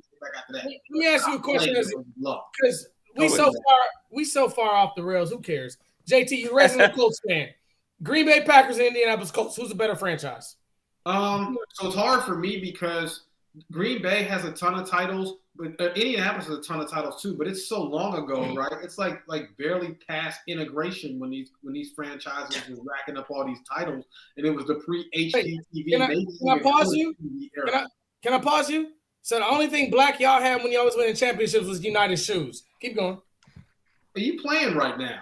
Because that's not true. Because the most recent Super Bowl, when Peyton Manning won that thing in 2006. There was a whole lot of black players on that defense. Don't do that, Justin. Don't do that. Don't do that. Like when Bart Starr was quarterback and they was integrated in Green Bay too. Oh my gosh! What are you talking about? He had a pipeline with Grambling State.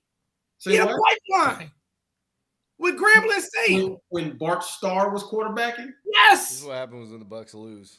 Come on, man. Come on, Justin. Listen, maybe for one of them. Hang on. You know what? Your stadium been hosting more Super Bowls than you won. You know what? How many Super Bowls? We can settle this real fast of who the overall better franchise is. How many Super Bowls has the Green Bay Packers won? I'm going to look up how many the Colts have won too. Because personally, I don't really give a damn pre-1970. But for the purpose of this argument, look that up. I don't know. We got two post 1970, like you just said, but it's a Lombardi trophy. It ain't the goddamn whoever the Colts coach was trophy. Y'all got a trophy? Y'all got the same trophy named after y'all. Not serious right now. Y'all got the same trophy named after you that Halliburton. Football right now. You got this dude, this cluck in the chat, Harry Potter. Oh, all right, let's get us back. Let's get us back a little bit. Are we doing game balls tonight? Nah, I don't think we have to do Yeah, game balls, man. Game balls is a wrap. Is what it is. Who cares about the look around either? I mean, I can do a little look So around. the Colts have 4 championships. Straight back on the Colts. The Colts trash. Let it. Hey, listen. Right now we stink. Yes. Yeah. Right now we stink. I can't knock that. On the look around, the Pistons did extend, and they are going to go to a game 6 against the Knicks. They win 106-103. The Nuggets are up 10 right now on the Clippers. Exactly. The Orlando Magic are going to go home 94-69 right now in the fourth quarter. So they are getting absolutely destroyed.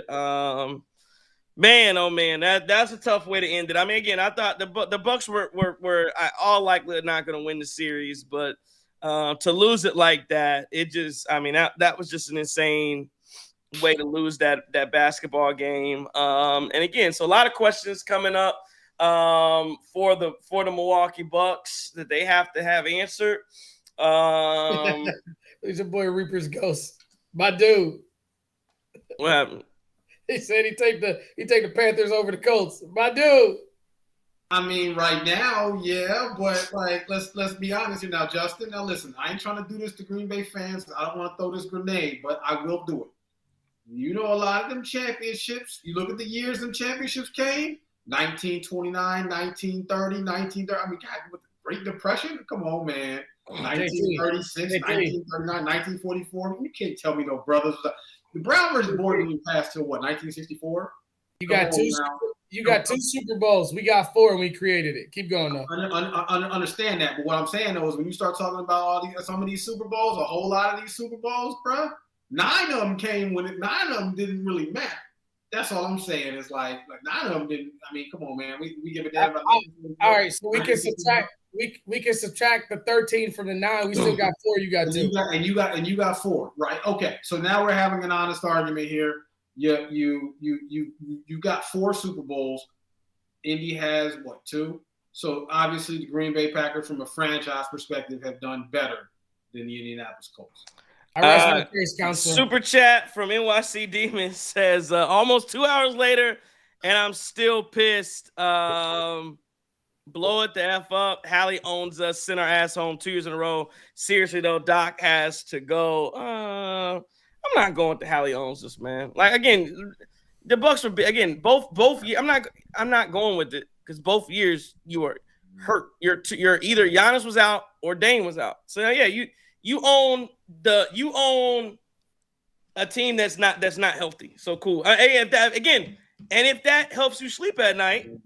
Which I'm sure it does, because again, somebody said Hallie tweeted overrate that. I'm sure it does help them sleep at night.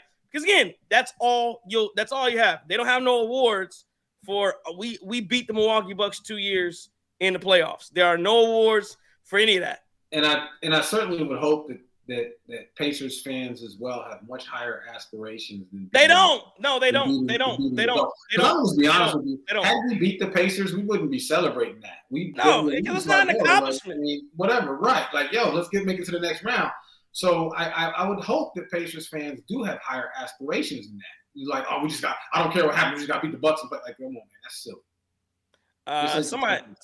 Somebody being something because they're talking about, I can't believe you blame the Bucks the refs at the start of the show. Again, the refs were atrocious tonight, man. I don't know any other way to say it. Violation was wild. What are we calling the lane violation for? They called a lane violation. Then they called a defensive 3 seconds. Then Miles Turner's camped in the lane. Gary Trent is literally counting. Miles Turner was camped for 8 seconds. Ended up being a foul. So nah, man, the refs were horrible. They were in Indiana's pocket the entire game.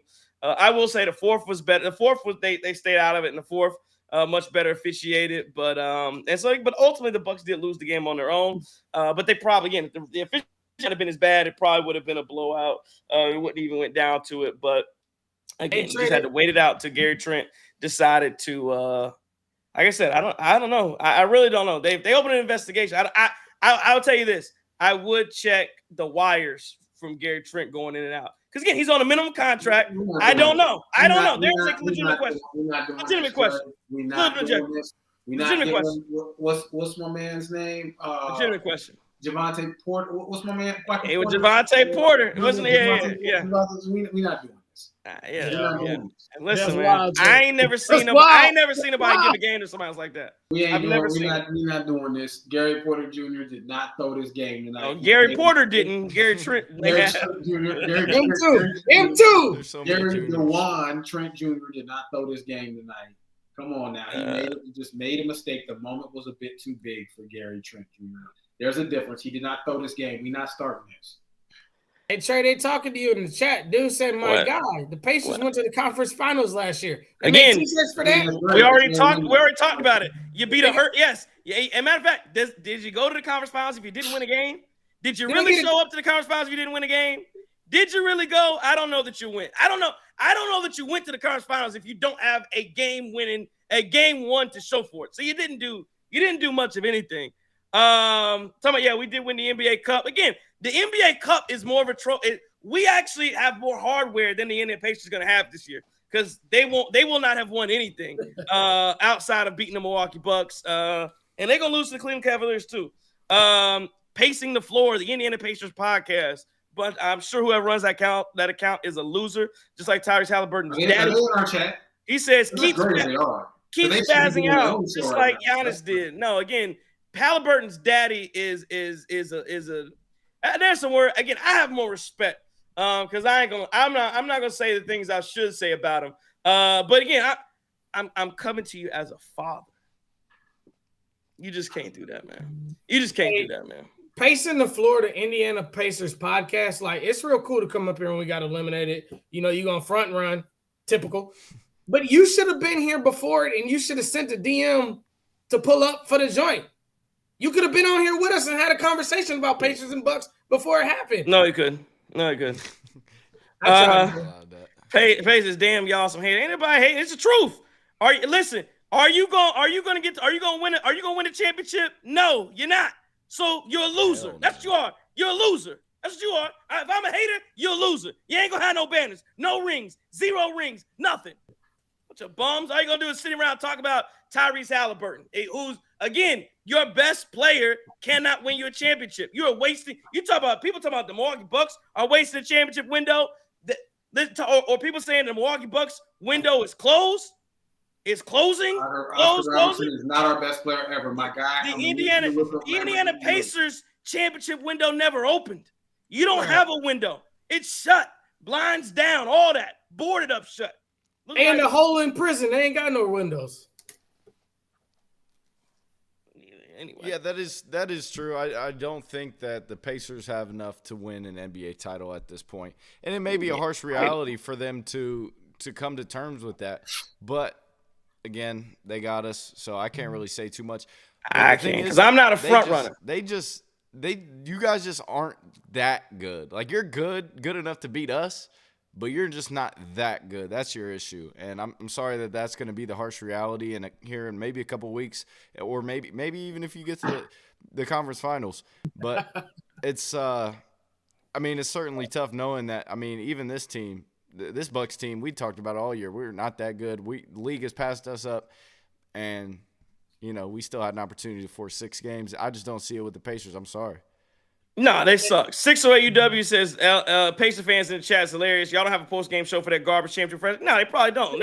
Who would want to do anything in the state of Indiana? For the Indiana's Pacers podcast? Or they have nothing. Nobody cares about the Indiana Pacers. What they doing to pacing the floor? Because they ain't our comments. Doing nothing. They got no life. They doing a live show? Nothing going on.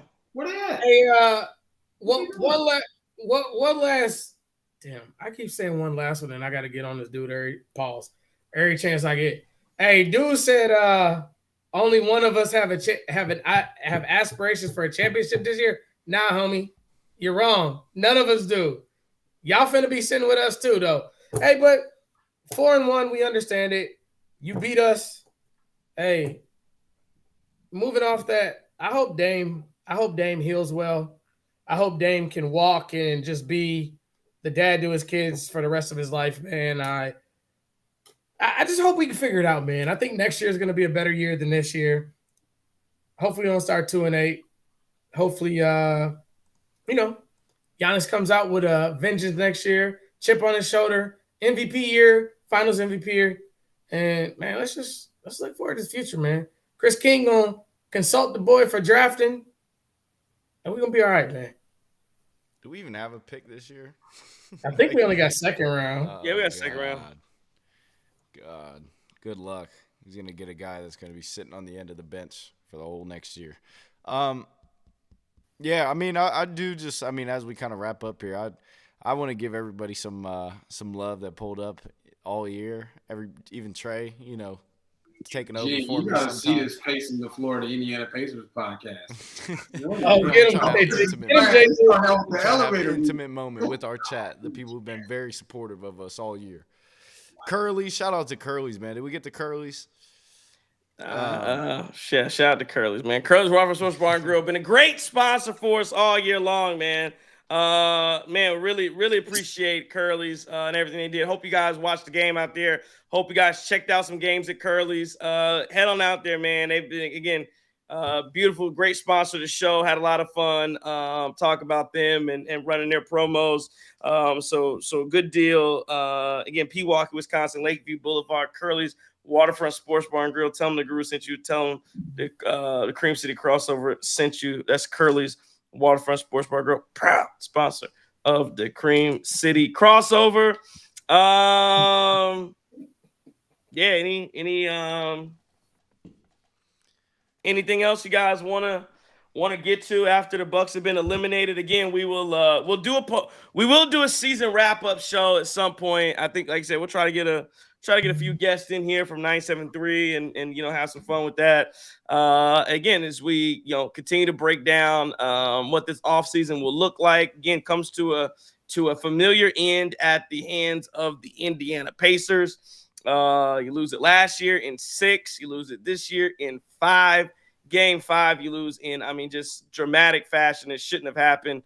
But it is what it is. And Gary Trent Jr. decided, I don't feel like playing the rest of this game. 30 more seconds to win a game. Nah, I'm good. So that's how you lose it. Tough when tough. It's just so tough when you outplayed the Pacers, you outplayed the refs. You still find a way to lose a basketball game. But again, that's how the Bucks season went. And we will be back all off. We will do a post game show, but all off season, not post game, but a post season wrap up show. But all off season, we will be right here with tons of content, videos, what have you, as this Bucks off. It's gonna be one of the biggest off seasons the Milwaukee Bucks have had in quite some time, just because the noise is so loud around Giannis.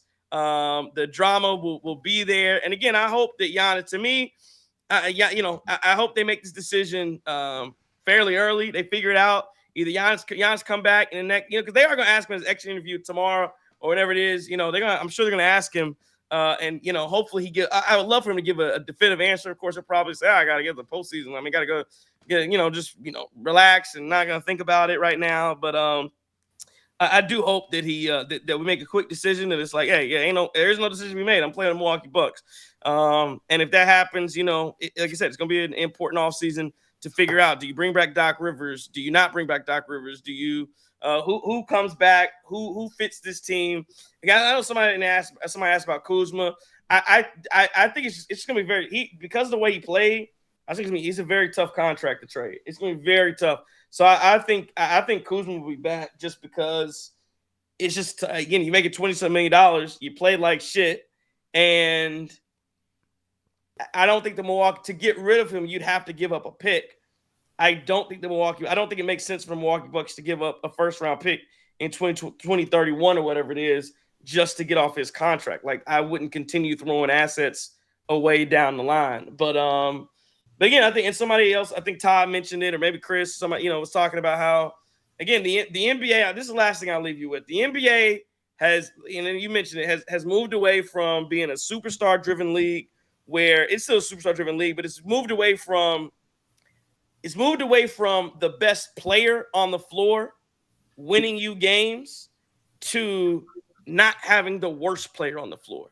And again, I think you have the CBA to thank for that, and kind of how that I think it's part of the CBA. I think that maybe that's what they intended to do. But yeah, you have. I mean, again, you think about what the NBA used to be. The best players won. Michael Jordan, best player on the floor, wins. Kobe Bryant, best player on the floor, wins. Dwayne Wade is the best player on the floor, wins. LeBron James, best player on the floor, wins. Even Steph Curry, best player on the floor, wins. This league has now shifted to, with the addition of the CBA, with the new CBA, you can't have the worst players on the floor. And now teams win games. OKC, young, draft picks, those guys, Boston, deep, Indiana even to an extent, deeper basketball team.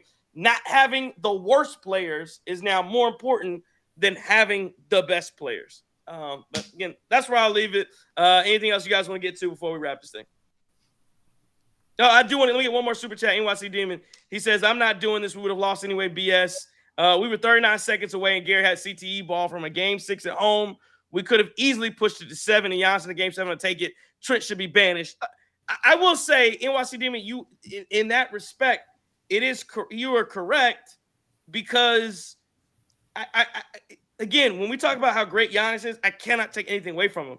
So yeah, it just went from could you win a series from a long standpoint to can you win 3 consecutive games individually? And if there's a guy that can do it, yeah, I would have said Giannis can do it. Because again, if you go out and win game 5, you go out, you get to game 6, you win game 6. If you won game 6, I think we'd all said, hey, the Bucks are going to win game 7. That's what I would have said. If they got down 3-1 and they did win 2 games in a row, I would have picked the Bucks in game 7. So in that regards, I think NYC is correct. But I mean, yeah, all likelihood, it was probably going to be a loss. But anyway. So I just say I lived 42 years on this earth. Thankful for all 42 of them. All 42, I've been a Bucks fan. Nobody else but it. No matter who the guy is, front, back of the jersey, all that stuff. Y'all know that already. This has been my best year being a Bucks fan, including the championship, being with you 3 brothers, being able to talk about the Milwaukee Bucks every single night. It is literally the highlight of my day. It sucks that it ends. It sucks that it ends to a dude from Oshkosh, Wisconsin that never touched the streets of Milwaukee ever in life. He was scared to play in AAU ball in Milwaukee because there was too many hoopers down there. He skirted. That's why the Marquette Golden Eagles didn't want him. That's why the Wisconsin Badgers didn't want him. He went to Iowa State, found his calling, and all of a sudden he became a tough guy, and so did his dad, knocked the dentures out. It just sucks to end like this, though. But thankful, man. Thankful to Chris King for inviting me to Dayton, Ohio. Thankful for JT being, all y'all are like the little brothers that I always wanted in life. On top of the 2 little brothers that I have. Y'all been with me through some tough times this year. Lost a really close friend of mine. Shout out to my – before I go any further, got to shout out my big homie, Clem. He's from Indy. He's a big Pacers fan. And, you got a big OG. You moving on to the next round. So, you Pacers fans in here, you're having a great time with us tonight. That's great.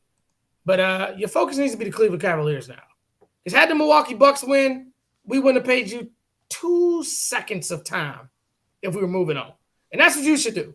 You shouldn't be here in the Bucks chat talking all this stuff. Rah, rah, rah, fly your banner. Let's go.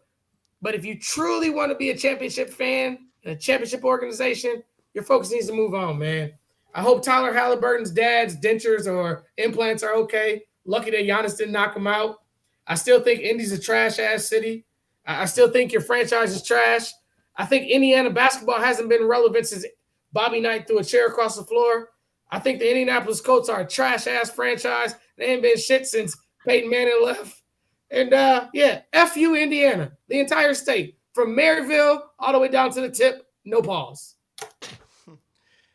Hey, I just want to say, to finish my my thoughts on it, getting eliminated the second year by the Pacers in the first round. It sucks because we've been doing this post-game show for 2 years, and it's both ended the same exact way. It's like deja vu. But at the end of the day, I have fun doing this thing. This thing is always fun. Trey filling in for me when I needed to work. Like that's the type of bond we have. We never miss a beat. You know, it's good. It was another good season under our belt. Can't wait to bring you more coverage of the Milwaukee Bucks next year, no matter who's on the floor. If it's some second-round draft pick starting, I'm going to be just excited as it being, Giannis at the 5 and Giannis at the 4. So we appreciate everybody who tunes in religiously. I always get excited when I see and be able to tell people that people enjoy our content. So it's always a pleasure to bring that to you guys. Man, echo you guys again. Another season wrapped up. Appreciate you guys. Really appreciate the people who rocking with us, who get up every night. I know I missed quite a bit of shows, and Justin's been a tremendous addition. And I know we got a lot of good things cooked up for you guys as well in the hopper. Certainly appreciate the opportunity to come and speak to you all every night. Right? We 4 guys, all of us, just like y'all, got jobs, got stuff to do. But we all share this love of the Bucks, and it's cool that we have our own Bucks community, because I feel like national media doesn't give us that. They're not going to give us any love. It doesn't matter. It doesn't matter how many titles, how many rings, how well this team plays. I don't think there's anybody who's willing to actually cover this team with the intellectual honesty that we are, and some of the other local creators. Some of the other local content. Y'all get what I'm saying. I don't want to call us content creators. We ain't shaking nothing. But you know what I'm saying? I certainly, I think this is a cool thing. It's a cool concept that we have here, and I just appreciate y'all, the viewers, appreciate all of you guys on this show. And look, we've been eliminated, but we're not done. We're not going nowhere. So, definitely gonna produce more content for you. Check us out on the Cream City Curveball, discussing Milwaukee Brewers, spearheaded by our guys, Justin and Chris and Jeff Orlowski. Check us out with some of the content we're going to have as the season wraps up on the Bucks, watching these moves. Check us out for emergency pods. And man, we're just getting started, guys. We're just getting started. Disappointing end, but it's not the end. Disappointing finish, but it's not the end. I did forget to get to Twitter, but I don't think we need it. We've gone too far. There was a lot of comments on Twitter. 30 minutes. Interesting. Crazy on Twitter? Yeah. I'll do a couple. Go ahead. Nah, Trey, it's the last show of the year. Read them joints. Let them get their break. Let them get their stuff off too. All right, we'll do a Twitter. Let's see what they had to say on Twitter. All Things W said Doc had to play at least 1 or 2 series of offense versus defense, but he can't make any real-time decisions. At MK Bucks 11 says, I don't even know how to describe Gary's game. He single-handedly won OT. This single-handedly lost OT. What the F just happened? Let's see. At DTP Virgo says, this roster and organization is cooked. The offseason is going to be pretty damn bad. You have to get rid of Doc after this if Giannis leaves. I don't blame him. J.R. Horvath says, yep, that one. Ooh, it might be just time to start over. I don't know how, but man, this is not anything I can handle anymore. That one will hurt for a long time. A couple more. At JSNE Noop says, how do you lose a game that way? NBA players can't inbound a basketball. This team never really had it all year. Not sure why. No chemistry, leadership, changes need to be made. Either the big fella wants out or needs to be okay with even more mediocre. Carl Phenom says, in shock, Giannis got destroyed by Hallie. I wouldn't go that far. KA24 says, GTJ allowing himself to get trapped, turnover, then not catching the ball. This is the dumbest team. Low IQ, horrible late game management all year. Giannis taking penalty free throws early in the year, but now you want to shy away from being the ball handler late. It's pathetic. At Drew Barringer says, blow it up, all of it. And then one more we'll do here. At 920 Rep says, what is Doc even doing timeouts? No reason these R words didn't know how to hang on to the ball. So there was a lot more to, but your boy, the Wisconsin kid says Giannis is good as gone. Get Glenn Rivers the F out. Gut 75% of the roster. Blow it up. I'm done with this shit. So again, there was a lot more of that, just people saying the Bucks should basically blow it up. So anyway, that's it, man. Don't have anything else. Just a tough one, man. Tough one to take. Bucks should have won, didn't. There's no reason this isn't going to Game 6, man. I no reason it's not, but it ain't. Okay, we'll do a wrap-up show maybe in the next week or so, and then we'll be with you all year long. We'll do this as we always do, man. Again, it's been a pleasure for whether you joined us at any time. If you joined us for any show, we appreciate it. Ace, right? Bucks and 6, because that's how we are. Again, we don't front run. It's always Bucks and 6. Bucks losing 5. It's still Bucks and 6. That's what we do. We don't just only come around when you're winning games. But again, if you watched us at any point in time during the entire year, we appreciate it. If you checked out, if you made a comment on the show at any point in time throughout the year, we appreciate it. If you hit that like button, and you should do it right now on your way out, we appreciate it if you hit that like button at any point in time. And damn it, if you gave a super chat, we appreciate it if you gave a super chat and supported the Cream City crossover, which is by far, to me, again, no shade to any other content creators or whatever the hell they got going on, whatever you want to call us, YouTubers, tweeters, whatever. No shade to anybody. This, again, I'm biased. To me, this is the best Milwaukee Bucks podcast or post-game show. I just say that this has been this is the best Milwaukee Bucks post-game show in all of the land. Real authentic, reactions after every single basketball game. We have fun. JT, again, I want to appreciate you for all the things that you do here. 97.3 The Game. Always just on it, riding with with this group and bringing a lot of fun to the post-game show. Chris King for producing every single night through work, through whatever you have going on, showing up and showing out and giving great takes, as well as making sure that this show runs smoothly, because God knows when I got to run it, it might go out 30 minutes. You don't know what's going to happen when I'm running this show. But again, we appreciate you, of course, as you do that. And then Justin, man, what an addition to what we have done this year. I thought we had a decent show last year. This year, again, the addition of Justin just taking us to new heights with the takes, with all the Homer stuff, with your insight on the Brewers, on the Bucks, on the Packers. Again, we couldn't do this without any one of you guys. So, man, again, I really appreciate everybody for joining us. If you watch us on Twitter, if you watch us on YouTube, again, we thank you. We hope you continue your support. Go ahead. What? Just one thing before we get out of here. Shout out to Brand Dilly for your great quarter zip, man. Came through clutch for the playoffs. We thought we were gonna rock them joints a lot longer than what we did. But thank you, King of Washington and Brand Dilly creative group, and y'all in the chat, especially y'all Pacers fans. Y'all rock that dumbass yes-sir shit. He might be able to make something kind of nice for you, man. He might be able to get something for you, man. But that's it, Trey. Go ahead. I'm sorry. Well, I was just going to say, be on the lookout, because we will get the merch going at some point here. Have some stuff available for you. So we'll keep this going. Harry Potter says good shit, fellas. Again, I'm always in for some shit talking, of course. What my man say? I got a degree in shit popping. What's my man? What's that song? You know what I'm talking about? Steve Stoner? No, not no Steve the damn Stoner. Uptown, Sound downtown? sound like Boss Man. Boss Man D-Lo. Yeah. Boss Man D-Lo. Yeah. Give me more chicken. But yeah, man. Okay, so good. R. Smith.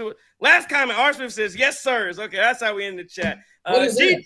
Hey, put the GDs in the chat, man. What the GDs? Hey, GDs at?